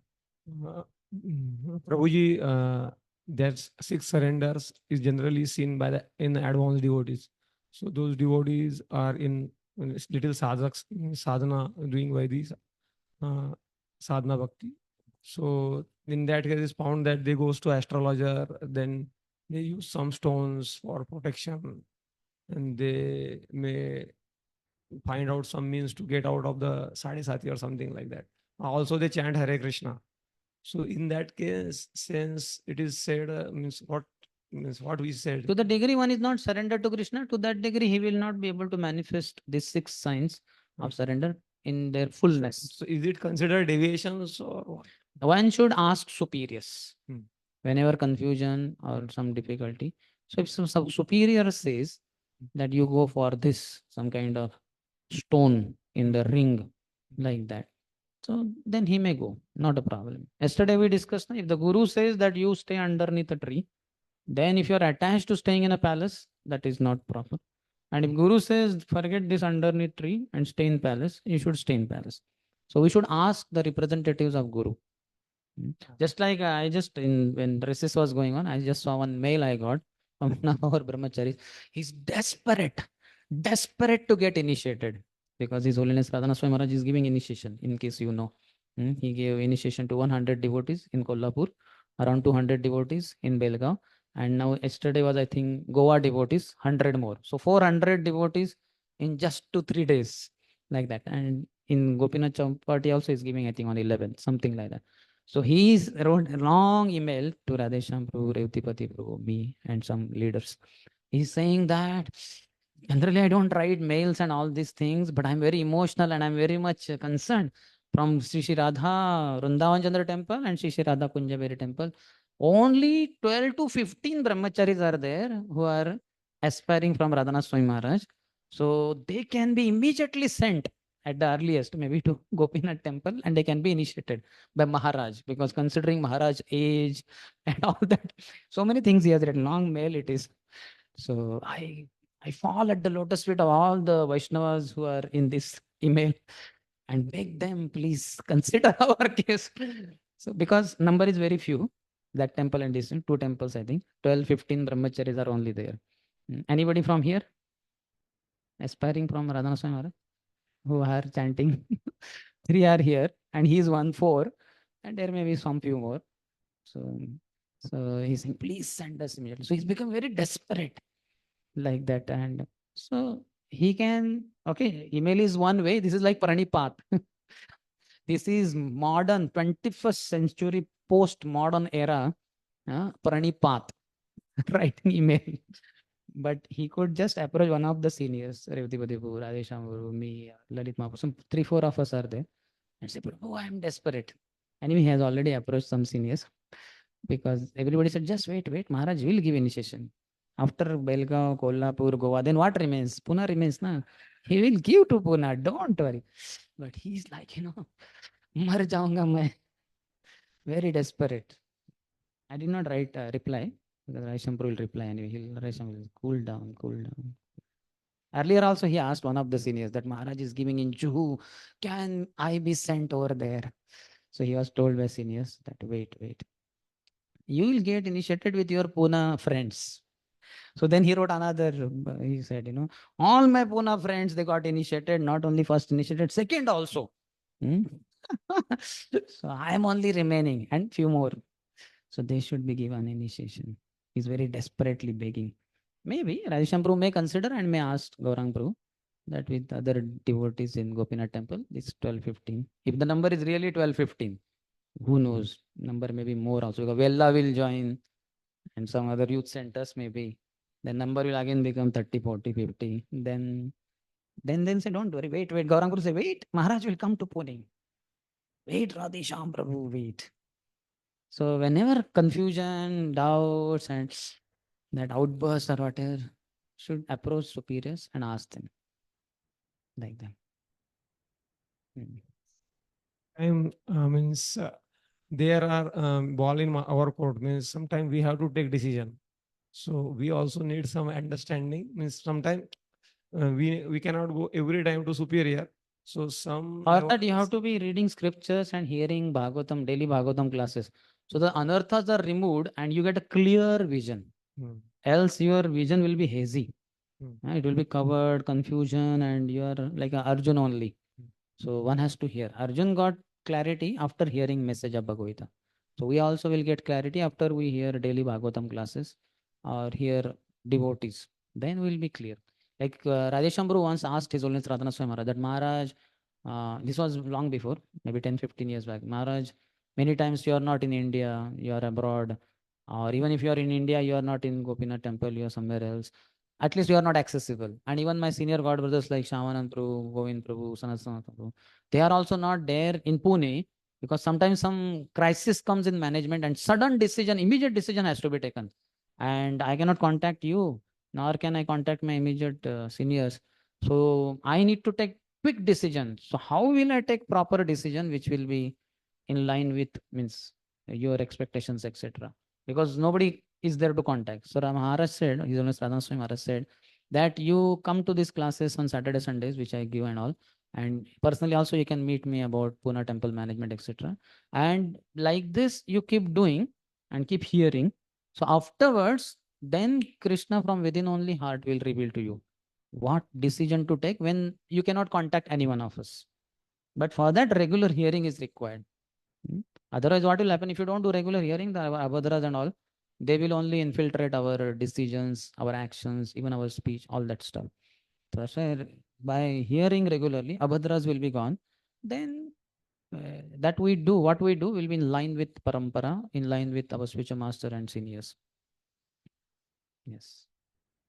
So now 229 is about glories of King Parikshit. So let us see.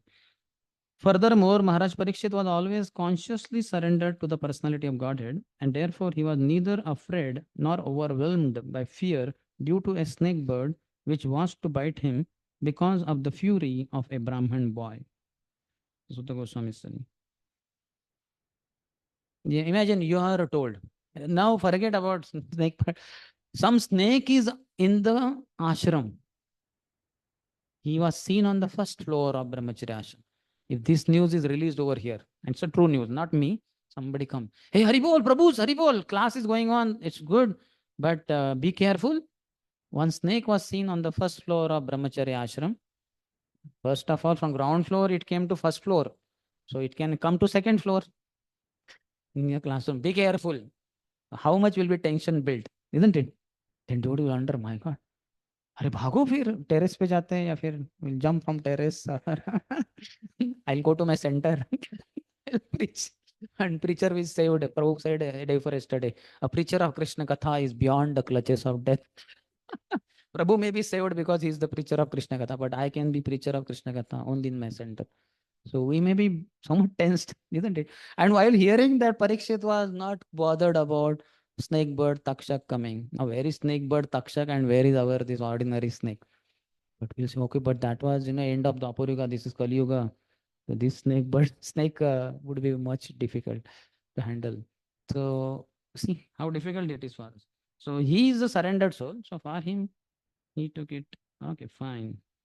Ahead, if you see how amazing he is, what faith he has. Prabhupada in purport says, for him, nothing is as important as the Supreme Lord. And thus he gives equal importance to heaven and hell. Narayana para sarve nakutaschana bibhyati swarga pavarga narakeshu api tulyartha darshinaha. When Mother Sati cursed Chitraketu to become a demon, then he happily accepted. He begged forgiveness. Sorry, mother, you misunderstood. I did not have any ill intention, but I accept your blessing. It's a blessing in disguise. Thank you. And he left happily. And then after that, Lord Shiva is telling Mother Sati, how just see how glorious are the devotees of the Lord. They are not fearful. So he's saying that Narayana Parasura, those who are completely devoted to Lord Narayan, Nakutasthana Bibhyati. They are never fearful in any condition of life.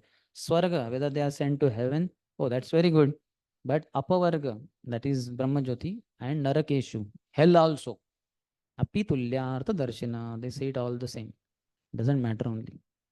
Same thing, sixth chapter of Bhagavad Gita. This is one thing, but in sixth chapter of Bhagavad Gita, Krishna says, what is that? Samaloshtrashma Kanchanaha. For a yogi who is very elevated, who has control over the mind, he sees the stones, pebbles, and gold with the same thing, same vision. Samaloshtra Ashma Kanchana. Kanchana means gold. Everything is same. Or Udasina, Suhrun Mitrari Udasina, Madhyastha Dveshu Bandhushu. All categories of people. Suhrun, somebody may be your very close friend. Mitra, somebody social friend. Suhrun Mitra, Udasina, somebody neutral to you in their relationship with you. And then Madhyastha, somebody is a mediator, some kind of quarrel is there you have, he will come to mediate. Dveshu, somebody is envious of you. Madhyastu Dveshu Bandhushu. Or Bandhu, somebody is kind of close relative or whatever. So he sees them all equally. Doesn't matter. So very high level of vision is required. Understanding, conviction, and then accordingly speech and actions get affected. So he gives equal importance to heaven and hell. He knows well that both heaven and hell are creations of the Lord, and similarly, life and death are different conditions of existence created by the Lord. When a glass of very concentrated poison was given to Prahlad, he said, "Oh, this is Bhumi Rapo Anulavayuk Ham Mano Buddhi Revacha." This is transformation of water only. How many of us will think like that? And it's offered to the Lord. Everything Lord devotee takes, he offers to the Lord. So this is Mahaprasad. How can Mahaprasad kill me? And he just took the glass and he drank it. Everybody thought, what a fool, what a foolish philosophy he has. He's taking it as one of the energies of Krishna, transformation of water, and sings Mahaprasad. Now let us, and this Hiranyakashipu was watching intently. Now, how what will happen? And then nothing happened. He was peaceful. Ramanujacharya had that faith. You know that story. That Pujari priest in the temple, he was very envious of glory of Ramanujacharya. So he added poison in Charanamrit. Who will do that? Can you imagine? You may give poison to somebody just like Prahlad was given. Or you may give water or milk or something and add poison in that. But who will think of adding poison in Charanamrit? Because people have such high respect for Charanamrit. But this fellow was so worst of people. He added, and Ramanujacharya was told that there is poison in this. He said, no, this is Lord's Charanamrit. It will not harm me. And he drank it. And nothing happened. That's okay with him, not with me. Tomorrow only when you are going for Charanamrit, you may remember this. And the Prabhu, this is from where? DT department. But who made this Charanamrit? That devotee. Who? Which devotee? Was some militant or terrorist had come? We become fearful. How many of you seen when you hear something like that? It remains and we get more fearful sometimes. It happens like that. So don't. Is it okay to act as per our adhikar? Means, Yes, naturally we are going to act in that. but don't throw away the Charanamrit. Give it to some other devotee who has faith that because that will become offensive. You act according to your adhikar, but don't commit offenses. You should not commit offenses. That is not our adhikar. He knows well that heaven and hell are creations of the Lord. Similarly, life and death are different conditions of existence created by the Lord. But in all conditions and in all circumstances, remembrance of Narayan is essential. And towards the end, the devotee never goes against the will of the Lord. Anything sent by God is a blessing for the devotee. Therefore, Maharaj Parikshit was neither afraid of nor bewildered by such things. That is the sign of a pure devotee of the Lord. Right. Everything is blessing of the Lord. That day, day we quoted. So I saw that 4.14, 5.15, and 9.9. Easy to remember. 4.14, 4.4, 5.15, and 9.9. You read the purport and you see which is the verse common in all these three purports. This one. Vaishamya nirgunne va sapekshatvat yathana darshayati. That Lord is always merciful, Lord is fair, Lord is never cruel, Lord is never unfair. So everything Lord does in my life is good. He's all good. How will he be all bad for me? If one is all good, how can he be bad? And no question of being all bad anyway.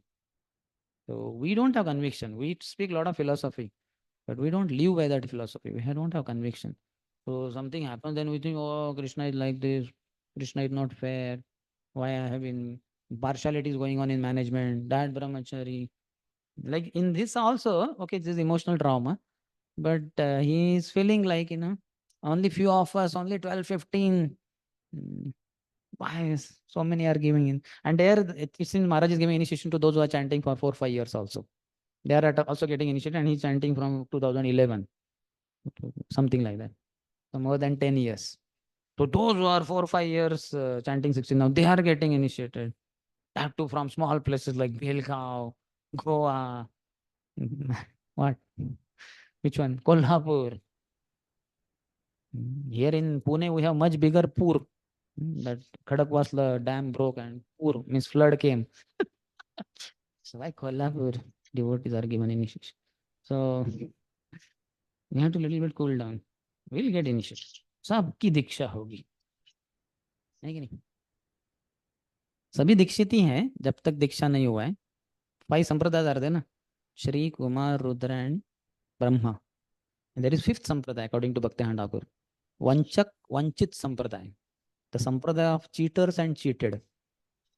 So those who are not initiated in this 4 sampradaya, they are all initiated in the 5th one.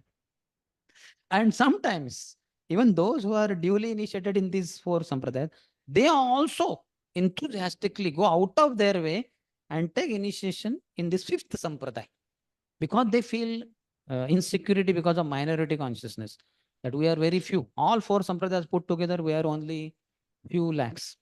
Whereas more than 799 crore population of the world is initiated in that 5th sampradaya. So I should have touch with that sampradaya. So many go there.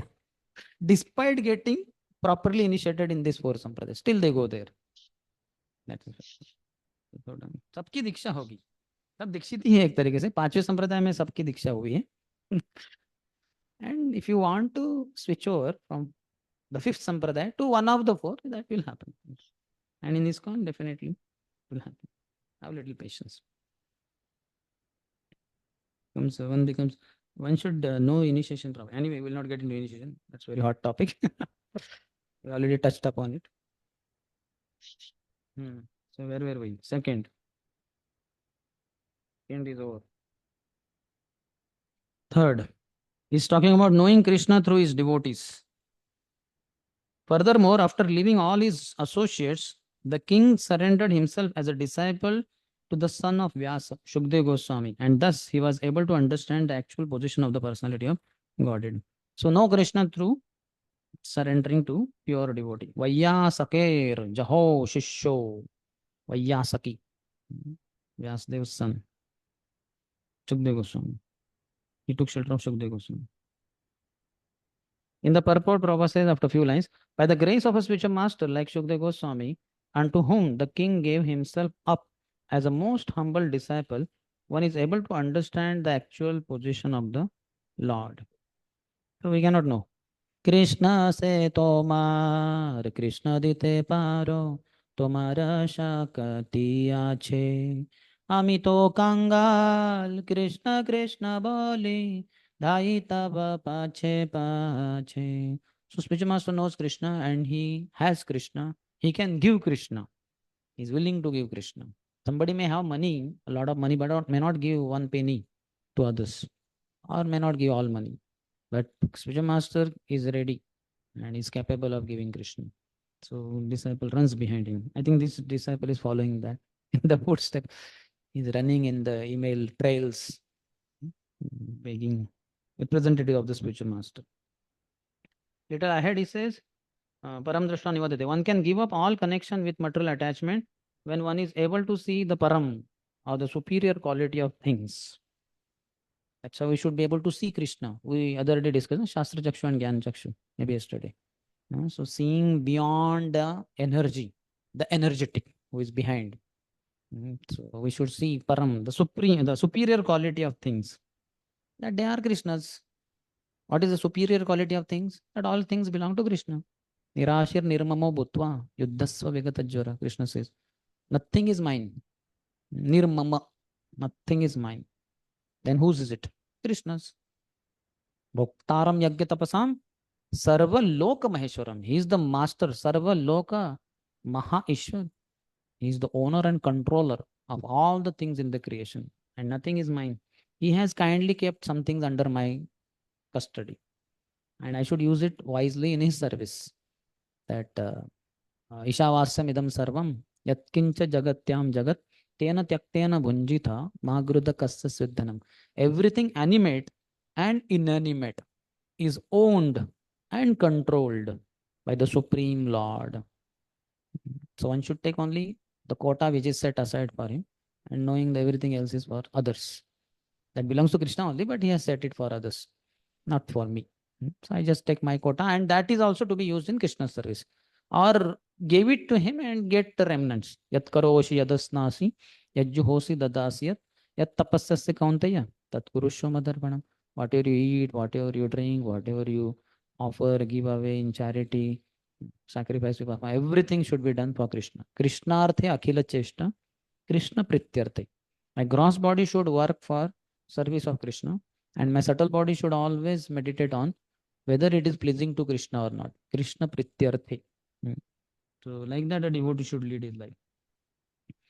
Then he says, unless one thoroughly understands this superior or eternal energy of the Lord, it is not possible to leave the material energy. However, one may theoretically speculate on the true nature of the absolute truth. So we have to know internal potency also, and we have to strive to be in internal potency and get mercy of Radharani, Srimati Radharani, internal potency.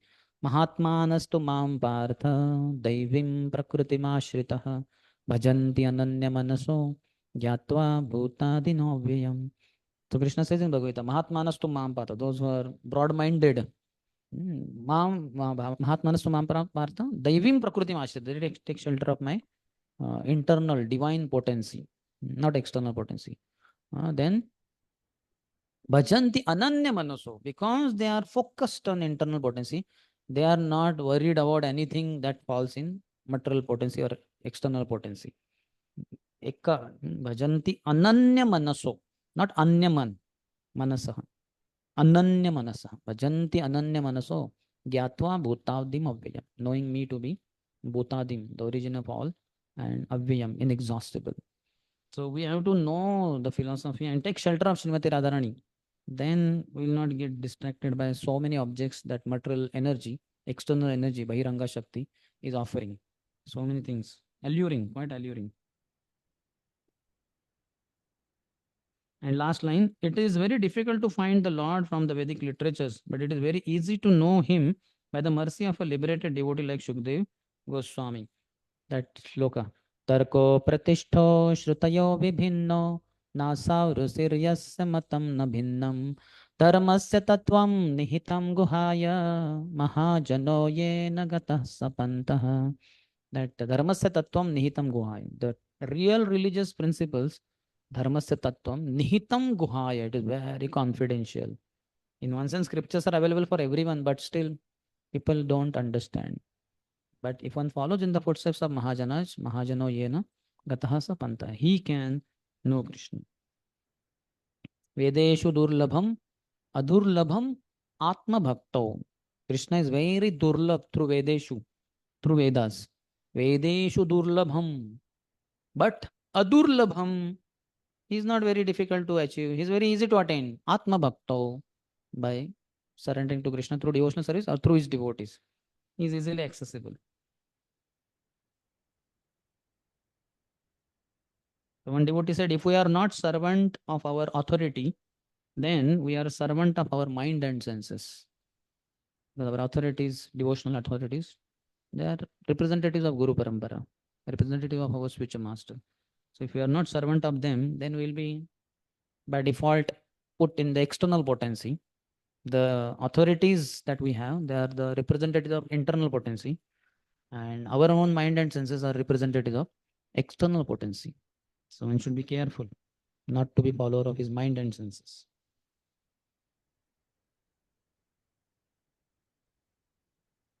In fourth,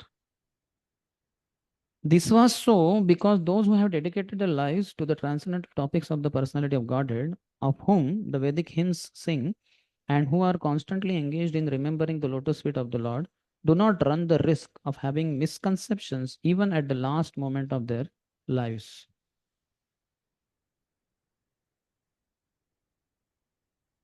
So in the purport, Prabhupada says, the highest perfection of life is attained by remembering the transcendental nature of the Lord at the last moment of one's life. Ante Narayana Smritihi. So we have to remember Krishna. Tasmat Sareshu Kaleshu Mamanasuni. Yamyamapi Smaran Bhavam Tejati Ante Kalavam. Last moment we should be able to remember Krishna. Then ahead he says, middle.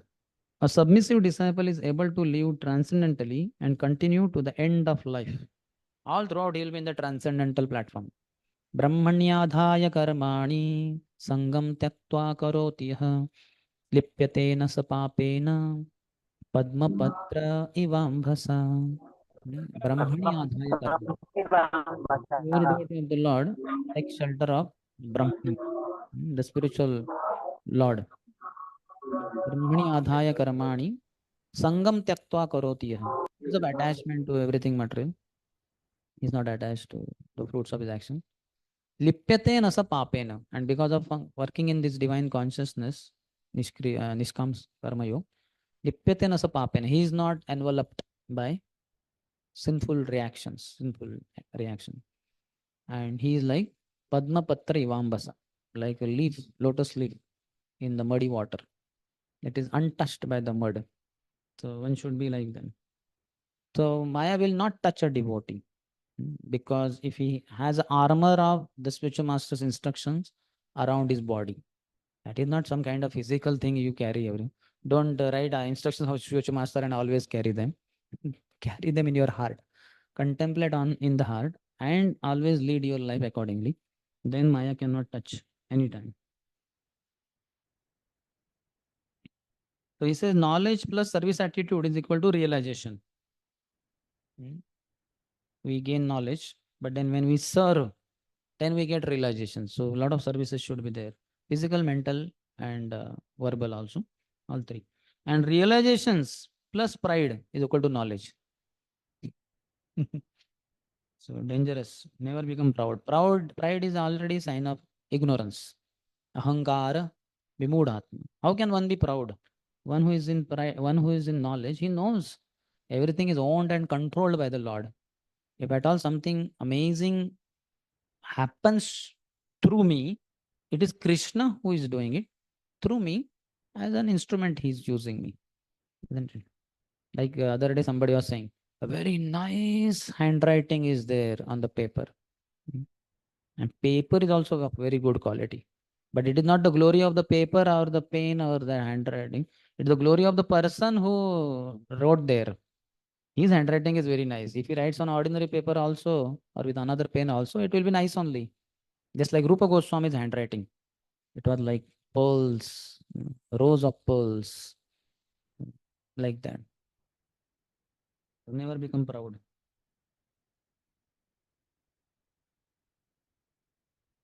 He says, Uttama Shloka Vartanam means of those whose cause of living is the Lord.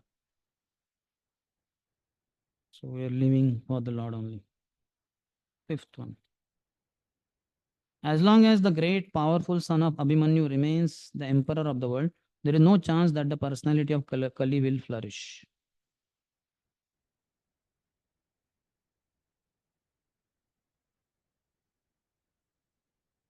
So he is asking question, Okay, in the purport, Prabhupada writes last line. Although Maharaj Parikshit allotted places for the personality of Kali, at the same time he gave no chance for the citizens to be swayed by the personality of Kali. The one devotee is saying, ब्रह्मास्त्र से बचाया क्यों ब्रह्मास्त्र से बचाया क्यों न ब्रह्म शाप से. Why did the Lord not say Parikshit Maharaj now as earlier? Because he got cursed. So that time when he was saved, there was no heir to the Kuru dynasty. Pandavas had only him, Parikshit. So Lord saved. Now Janmeja is there. And more than that, Lord wanted to give Srimad Bhagavatam to the whole world. So through grandfather Arjun, the whole world was given Srimad Bhagavad Gita. And through grandson Parikshit, the whole world was given Srimad Bhagavatam. One family only. We are eternally grateful. This Pandav family. Bhagavad Gita and Bhagavatam by this great grandfather and grandson. Sixth, the very day and moment the personality of Godhead, Lord Sri Krishna, left this earth, the personality of Kali, who promotes all kinds of irreligious activities, came into this world.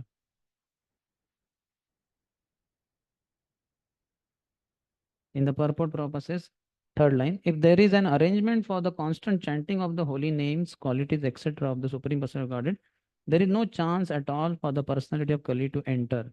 That is the technique of driving away the personality of Kali from the world. So constant chanting should be there. Srila Prabhupada encouraged 24 hours Kirtan in some of the temples of ISKCON, Vrindavan, etc. We have it on Ekadashi. Where is Abhishek Prabhu? Went for Kirtan or what? This is also Kirtan. Shukdev did Kirtan, Shukdev Goswami. Did he have Kartal Mrudang there? Where is Prabhu gone?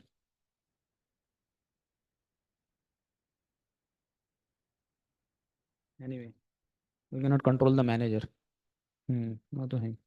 Ahar Nisham Seva Mahe. Day and night in service. And last line says, nothing is bad if properly used for the service of the Lord. So we can use everything in the service of the Lord. The earlier verse described after Parikshit punished Kali, what was the situation? And now this verse describes Kali's entrance. Now, seventh verse is very important in one sense. It is advantages of Kali Yuga. Please repeat.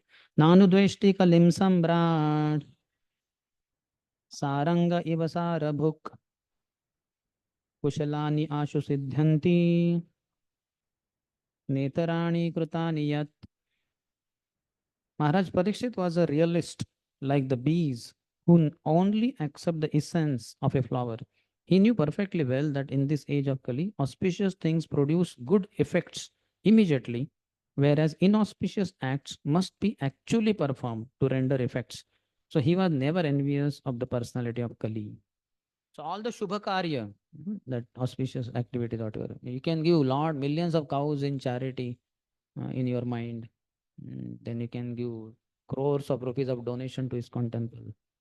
Whether this temple, Kunjavari, Vella, Uttam, whichever you like, or all temples you can give in each temple 10 billion crore dollars, or Swarna Mudras, or biscuits, or bricks, golden bricks, 10 crore or billion crore in your mind. Actually, we can't see one golden brick also. That is our bank balance. Nothing in the balance. But we can give in the mind. And that is all considered as done. That is the power and beauty of Kali. And bad activities, unless done, cannot have their desired, their undesired effect, whatever. So we are saved. Otherwise, in the mind, so many offenses we commit.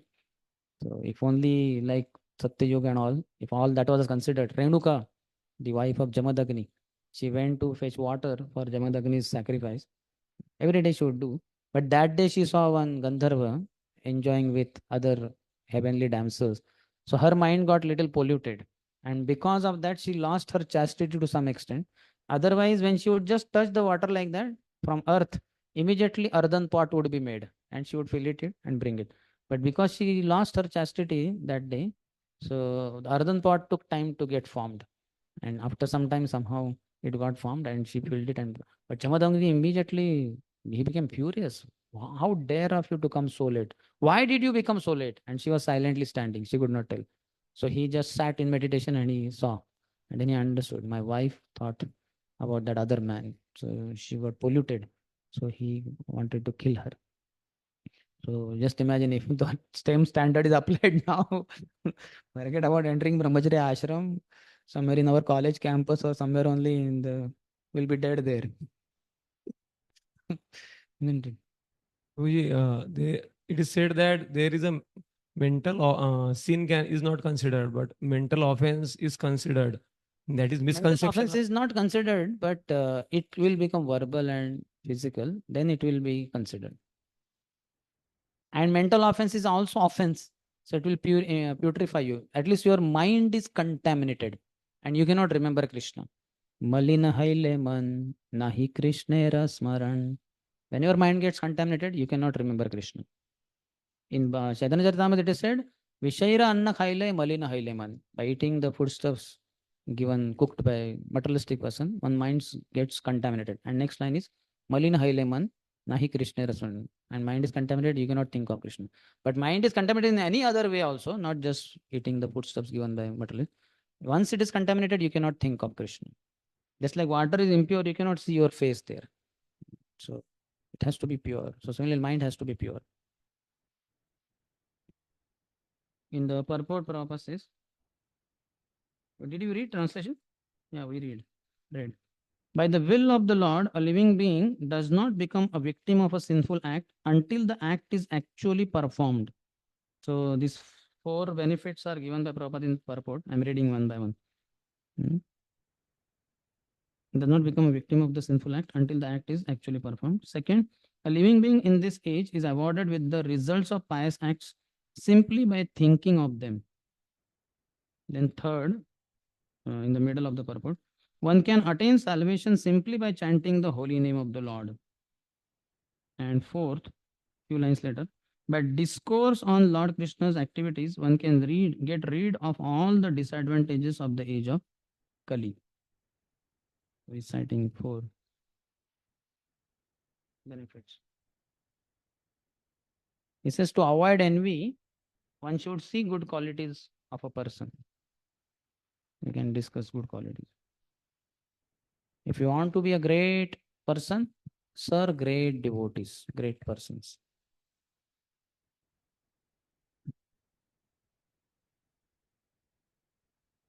Also, he says, if you are not peaceful, you cannot think of the truth. So peace is required, such quality in the mode of goodness. Then with that peace, one can contemplate on the truth. We forget the essentials and give more importance to non-essentials. We are more interested in passing by things than the destination.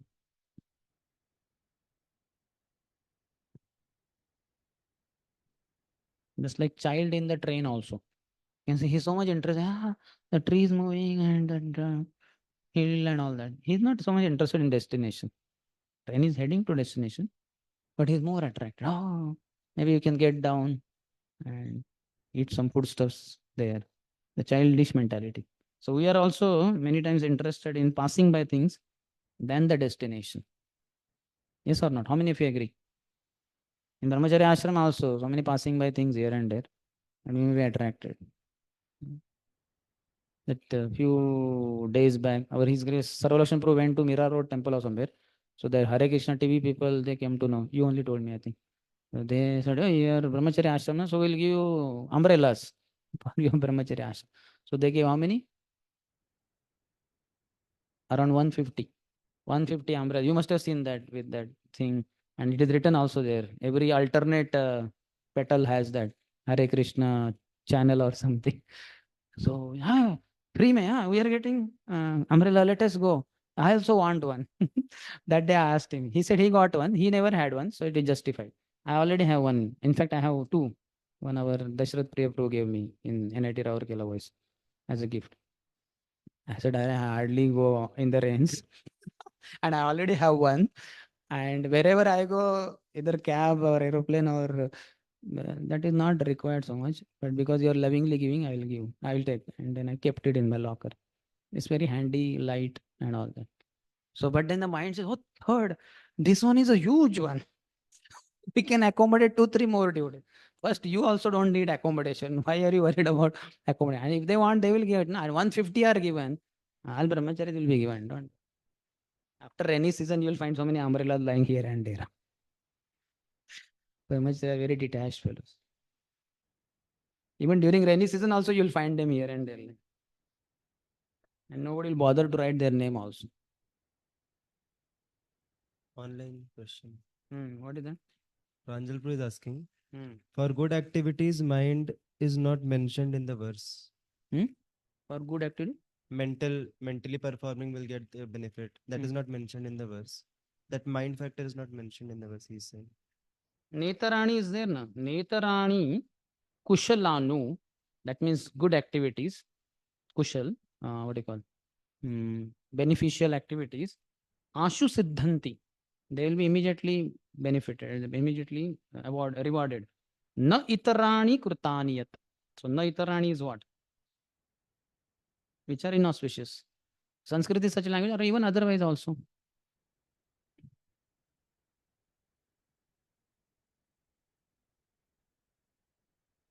In the verse it is there, na netarani krutaniyat. Unless you do krutani, na itarani, other activities. Likewise, na. See what we say, na. They both went, both of them went there, other 3 not. Now for other 3 did not go, so much you will not say. That is understood. What is the first line? And the second line is like that. Isn't it? 15 devotees went to Kunjabari temple. 10 did not. Now you say, no, in 10 did not, you should say, na, where? That is mentioned already in the first line. Na? So like that. Nitarani Kritani. And that is eloquence also. Truth spoken concisely. You should not speak too many lines. Very concisely. Few words and you convey the meaning. That is the expertise. That is eloquence. I forgot. Satyam cha. Sanskrit verse is there. Or eloquence. Mitam cha, I think. Satyam, it should be truth. But mitam, shortly spoken. Concisely. Vagmita. If you check in this thing, you'll find. Satyam cha mitam cha vagmita iti, something like that. This is vagmita. Vagmita means eloquence.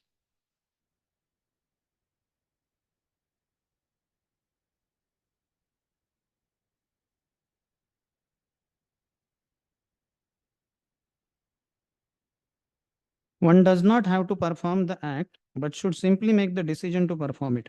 Results come simply by the desire to perform the act. Even if one does not perform a pious act, one gets the result. Just think of it. But anyway, we are devotees, means we are trying to be devotees. We don't have to worry about giving cows in charity and all that stuff. We can think of chanting more. I want to chant more. Every day, 191 rounds, not 192, but that will be imitation of Haridasta. But maybe every day 191 rounds I can chant, or at least 128, or 108. Ashtotara Shata Japa. Or maybe 64 rounds if possible daily, 1 lakh. 58 rounds, 1 lakh Harinam. 64 is 1 lakh 10,000 or 11,000 something. To think of auspicious spiritual activities. Not karmyonmukh sukruti, but bhaktyonmukh sukruti. Devotional activity. And because you desire, you will get to do them also. How many of you seen that some sincere, serious desire you had in your heart for devotional activity and you could do that later, though not immediately? Yeah, because Paramatma is there in the heart. He will give necessary facilities. Like then 8th one. Maharaj Parikshit considered that less intelligent men might find the personality of Kali to be very powerful, but that those who are self-controlled would have nothing to fear. The king was powerful like a tiger and took care of, for the foolish, careless person. Those who are intelligent, mode of goodness and all, we don't have to worry. They will be Krishna conscious. They will not have influence of Kali Yuga. But those who are foolish and all that, they need. So he was a tiger like king. Oh, Ruko Nrushu Navartate. So he took care for the foolish and careless. Those who are not devotees of the Lord are careless and unintelligent. Unless one is thoroughly intelligent, one cannot be a devotee of the Lord. Jai Krishna Bhaje, Sai Bodo, Chatur. Krishna Varnam Tisa Akrishnam, Sango Pangastra Parshadam, Yagyai Sankitana Praye, Yajantihi, Sumedasa. They are very intelligent, good brained fellows. Now who worship Lord Chaitanya, the Lord and Master of Kali Yuga and Sankirtan. Similarly, Aham Sarvasya Prabhavo, Matta Sarvam Pravatate, Iti Matva Bhajante Mam, Budha, Bhava Samanvita, Budha. Those are brain substance, those who are very intelligent. And like that, several places it comes. Jnanavan, Mam Prapadyate. Those who are intelligent, they surrender to me. So if you become devotee of the Lord, you are the most intelligent person on the planet Earth. Not the IS officers, lawyers, doctors, engineers. They are duffers. They are fools. Every moment they are being fooled, befooled by Maya. But if you are a devotee, that means you are not getting befooled by Maya. You are always surrendering to Krishna. Mamayoya prapadyante. Maya metam tarantite. Those who become subservient to Maya's proposals, they become foolish. But those who don't surrender to Maya but surrender to Krishna instead, they are the most intelligent. So be a devotee and be wise. Be considered as a wise. Be actually in actuality be wise. Then next. He says in the commentary here, the king had another intention. Was there a disturbance to the foolish people of by Kali? There was none, because he had fear of the devotees, those who were discerning in nature. Kali was a powerful tiger among the innocent. Only innocent people he could attack. Ninth, O sages, as you did ask me, now I have described almost everything regarding the narrations about Lord Krishna in connection with the history of the pious Maharaj Parikshit. Middle line purport, the history of the devotees is not different from the history of Lord Krishna's activities. So devotees are called Bhagavat. Lord is Bhagavat. About Lord anything Bhagavat. But devotees are Bhagavat. I surrendered to Krishna. So Bhagavat, same. You know, Shri Bhagavat Seva Prabhu. So sometimes BHA, G, VAT. Is it Bhagavat or Bhagavat? Both are more or less same only. Not in the Mayavadi sense that you become one with the Lord. You become one with the desire of the Lord. You execute the Lord's desire. Shri Bhagavat Seva Prabhu. Shri Bhagavat Seva Prabhu.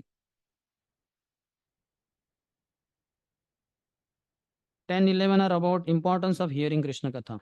You can repeat after me. Yayaha Katha Bhagavataha Kathaniyor Karmanaha Gunakarma Shrayaha Pumbihi Samsevyasta Bubhushubihi.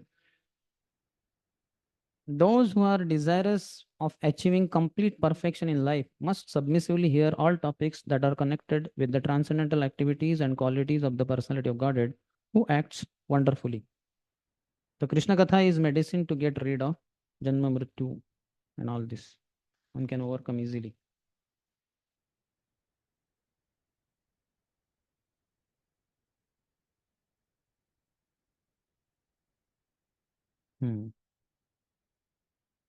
Bubhushuhi means by those who desire their own good.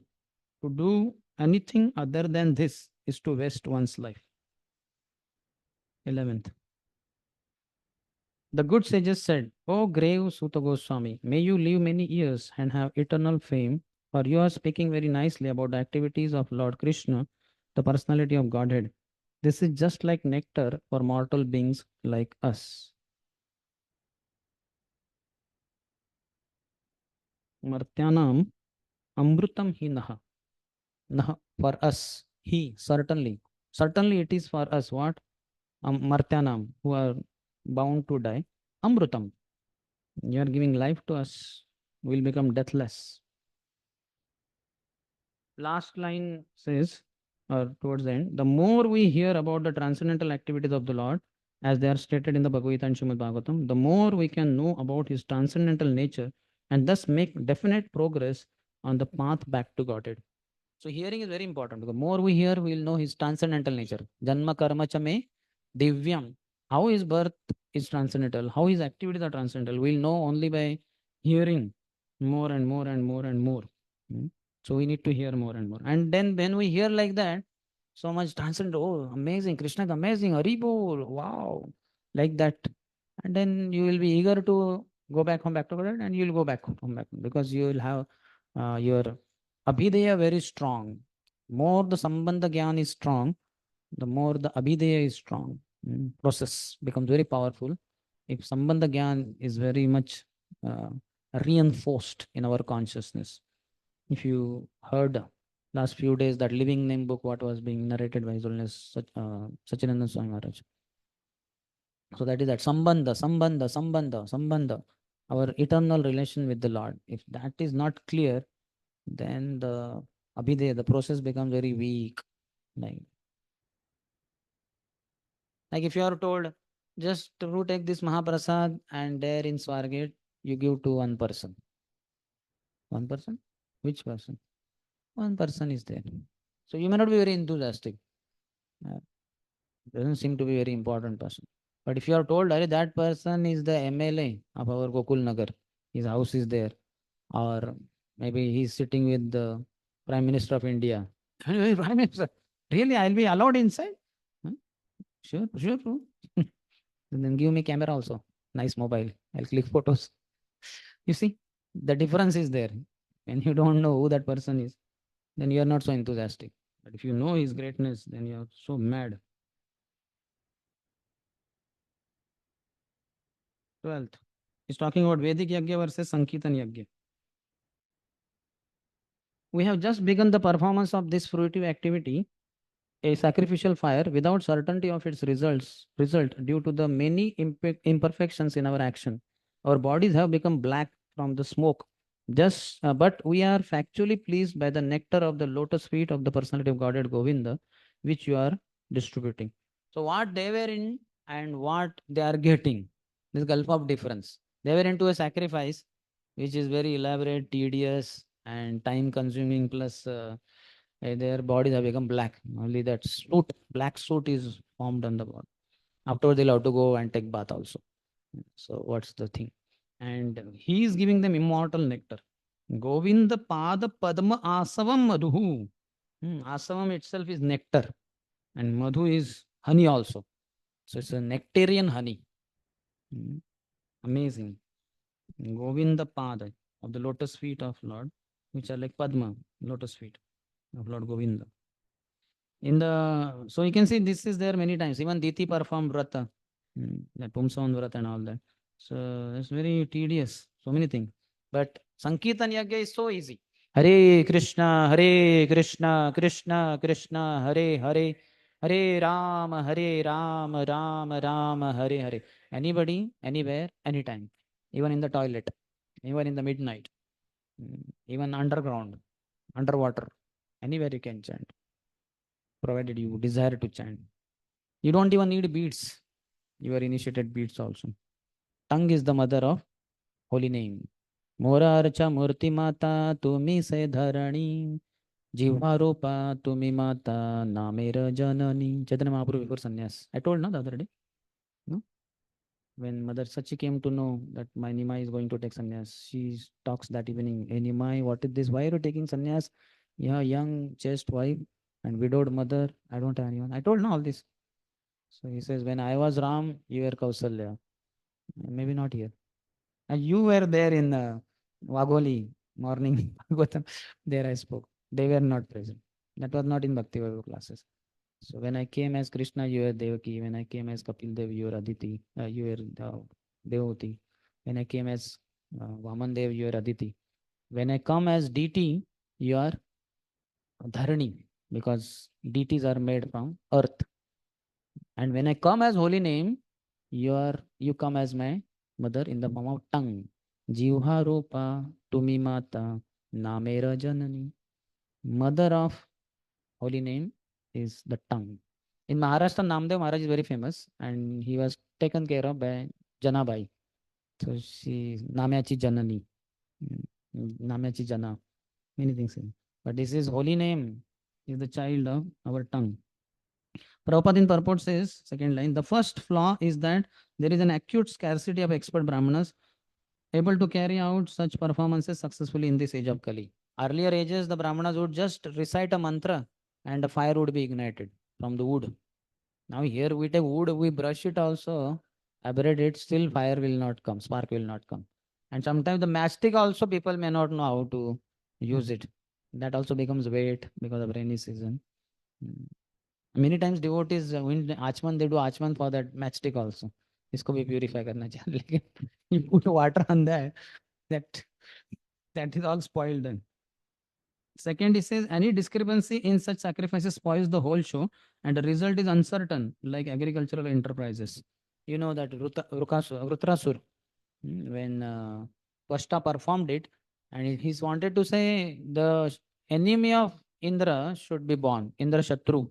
But by mistake, he said Indra Shatru ho. So just by a little difference, little discrepancy, and it made huge difference. Let a demon who will be killed by Indra be born. Exactly opposite. Let a demon who will kill Indra be born. But now let the demon who will be killed by Indra be born. Exactly opposite. Or agricultural enterprises, you do everything and no providential rains, then a problem. So it's all uncertain like that. And second paragraph he says, the sages of Naimisharanya were practically sufferers from the smoke of a sacrificial fire and were doubtful about the result. But by hearing from a realized person like Sutta Goswami, they were fully satisfied. So if you see in their sacrifice, what were two things about Vedic yajnas? Undesirables are the outcomes. The smoke, which was undesirable, that was the outcome. They became black by that. And desirables are doubtful. What they desire would be coming out of achieved or not. Like Samudra Manthan also, they were doing all that. And then what was undesirable? Poison. That came in such excessive quantity. Like that. And the desirable, God knows whether nectar will come or not. That came anyway at the last. Before that, Airavat came, Lakshmi came, many other elephants came, Kaustubmani came, this came, that came. Anyway, some of these things were taken by them because some demons like that. So Vedic sacrifice like that. But there it was all guided by Krishna. So in one sense, the assurance was there. But otherwise, by one's own initiative, one takes up some Vedic sacrifice. There's no guarantee whether he would reach the desired outcome or not.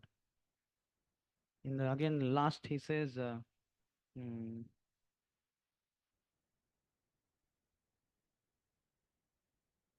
what is that? In the Brahma Vaibhava Puran, Vishnu tells Shiva that in the age of Kali, men full of anxieties of various kinds can vainly labor in fruitive activity and philosophical speculations. But when they are engaged in devotional service, the result is sure and certain, and there is no loss of energy. In other words, nothing performed for spiritual realization or for material benefit can be successful without the devotional service to the Lord.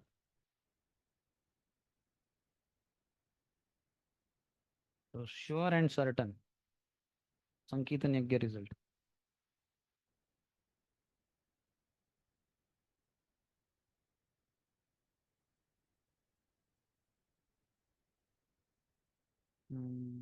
Here in commentary, he says, drinking the nectar shows that the results of bhakti are directly attained. It is intoxicating, madhu, honey, asavam, since it gives us no experience of happiness and distress, which is present in everything else, and since it gives us the experience of the sweetness of the Lord. So it doesn't give just happiness and distress, it gives the bliss. The sweetness of the Lord is far superior to happiness and distress. Many times we agree happiness is far superior to distress, or best. But even beyond happiness is the bliss of Krishna consciousness. The three Anandas, Jadanand, Brahmanand, Bhaktianand. Jadanand means by enjoying any sense object, material sense gratification.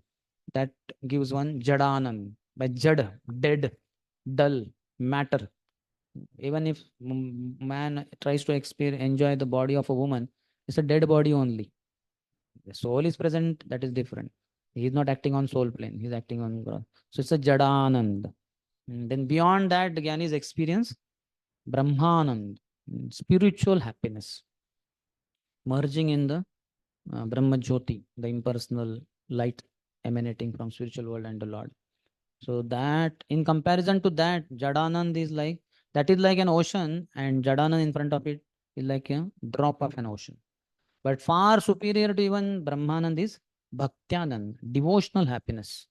And in front of that Bhaktyanand, which is like an ocean, even Brahmanand is like one drop of that ocean. It is nothing. So we are looking for Bhaktyanand through devotional activities, not Jadanand, Bhog, Vancha, not Jadan, not Brahmanand, liberation, desire for liberation. Okay, 13th verse is very important. We'll discuss tomorrow. Any question?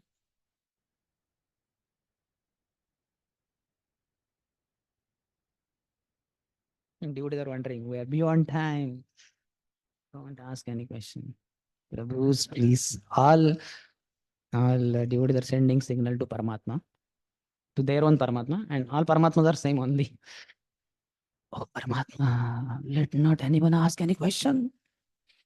And this Narhari Thakur, Thakur, who, me?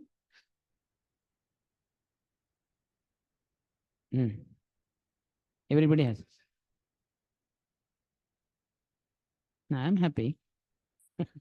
It's my duty, but I'm not sure the frequency of your friends. My frequency is definitely different from them. Anyone on chat? Hare Krishna. Prabhuji, my question is, Prabhupada is stressing much on chanting, congregational chanting of holy name. So in ISKCON scenario, it's found that although we know that chanting of the holy name is the main thing need to do, but it's found that many times yagyas are performed, and means Vedic yagyas only authorized yagyas. Yagyas mentioned in Pancharatra Vidhi and all that, given there's by a- Narad Muni. And But so that is okay where it is required. But otherwise, we should have faith. Like in Krishna Balram temple installation, for the sake of Brajabasis and other Indians, Prabhupada had to call the local Brahmins, Smartas. But he said the devotees who are performing Sankirtan Yagya behind Krishna Balram temple, they cannot even see the deities. But that is actual installation of Krishna Balram. So in our heart of our hearts, we should be very clear.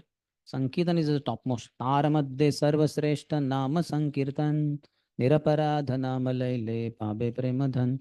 But sometimes externally we may have to do some things, isn't it? Like just before inauguration, we called the president of India. Well, who is president? In comparison to GPCs and pure devotee gurus in ISKCON, he is not. He is not chanting 16 rounds, not even one round daily. But because the world will not say that, oh, GPCs of ISKCON installed Radha Vrindavan Chandra. So let go in lakhs.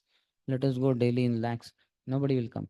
But if president opens the temple, hey, ISKCON temple, Pranab Mukherjee, the president of India came. Let's go. And thousands will come daily.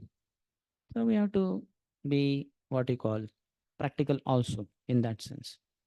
But there also, when we perform Yagya, Sankirtan goes on, isn't it? If you are very clear, you don't have to participate then. Not Jyotish, the astrologer, this Vastu, that is perfect. Like that. We have to respect demigods, no? Huh? Yeah, it's a part of Vedas. And we have to respect demigods, no? You have toilet towards east direction and you're passing stool, showing it to sun god. So you may get diseases. No? So that's why you have to know how to face, where to face. Yeah, even passing water. Daytime you should face northern direction in passing water, and night time southern direction. Our toilets they were arranged, they are arranged. You go inside. If you choose the urinals, you are facing west. If you go to toilet, you are facing east. So none of the two. You have to face north in the daytime and south in the evening, night time. Yeah, other offense is committed. How can you pass urine in the direction of sun? You say wall is there, no toilet wall is there. That is not the way. Hmm?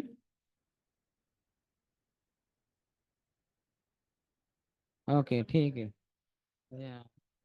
Basically, no, I have been using for years. I never face east or west. North only in the daytime, and south in. Just you have to sit in a particular direction. You don't have to break the commode and turn it around. You will not find on our floor, you will not find a single broken commode. I have not done that anywhere. You have to adjust. When you cannot adjust things, you should adjust yourself. Simple. But you should follow Vedic laws. Hari Bhakti Vilas and many other literatures written by Sanatana Goswami. It mentions clearly how to do things. Okay, so we'll end here. We'll continue. If you have a question, ask tomorrow. ग्रंथराज Shrimad Bhagavatam की जय, श्रील प्रभुपाद की जय, समवेत गौर भक्तवृंद की जय, निताय गौर Premanandi.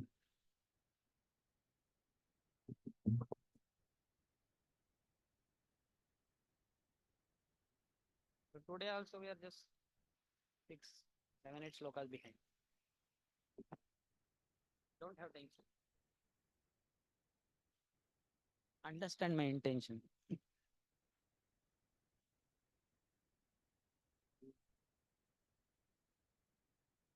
You may have good intention, Prabhu, but still.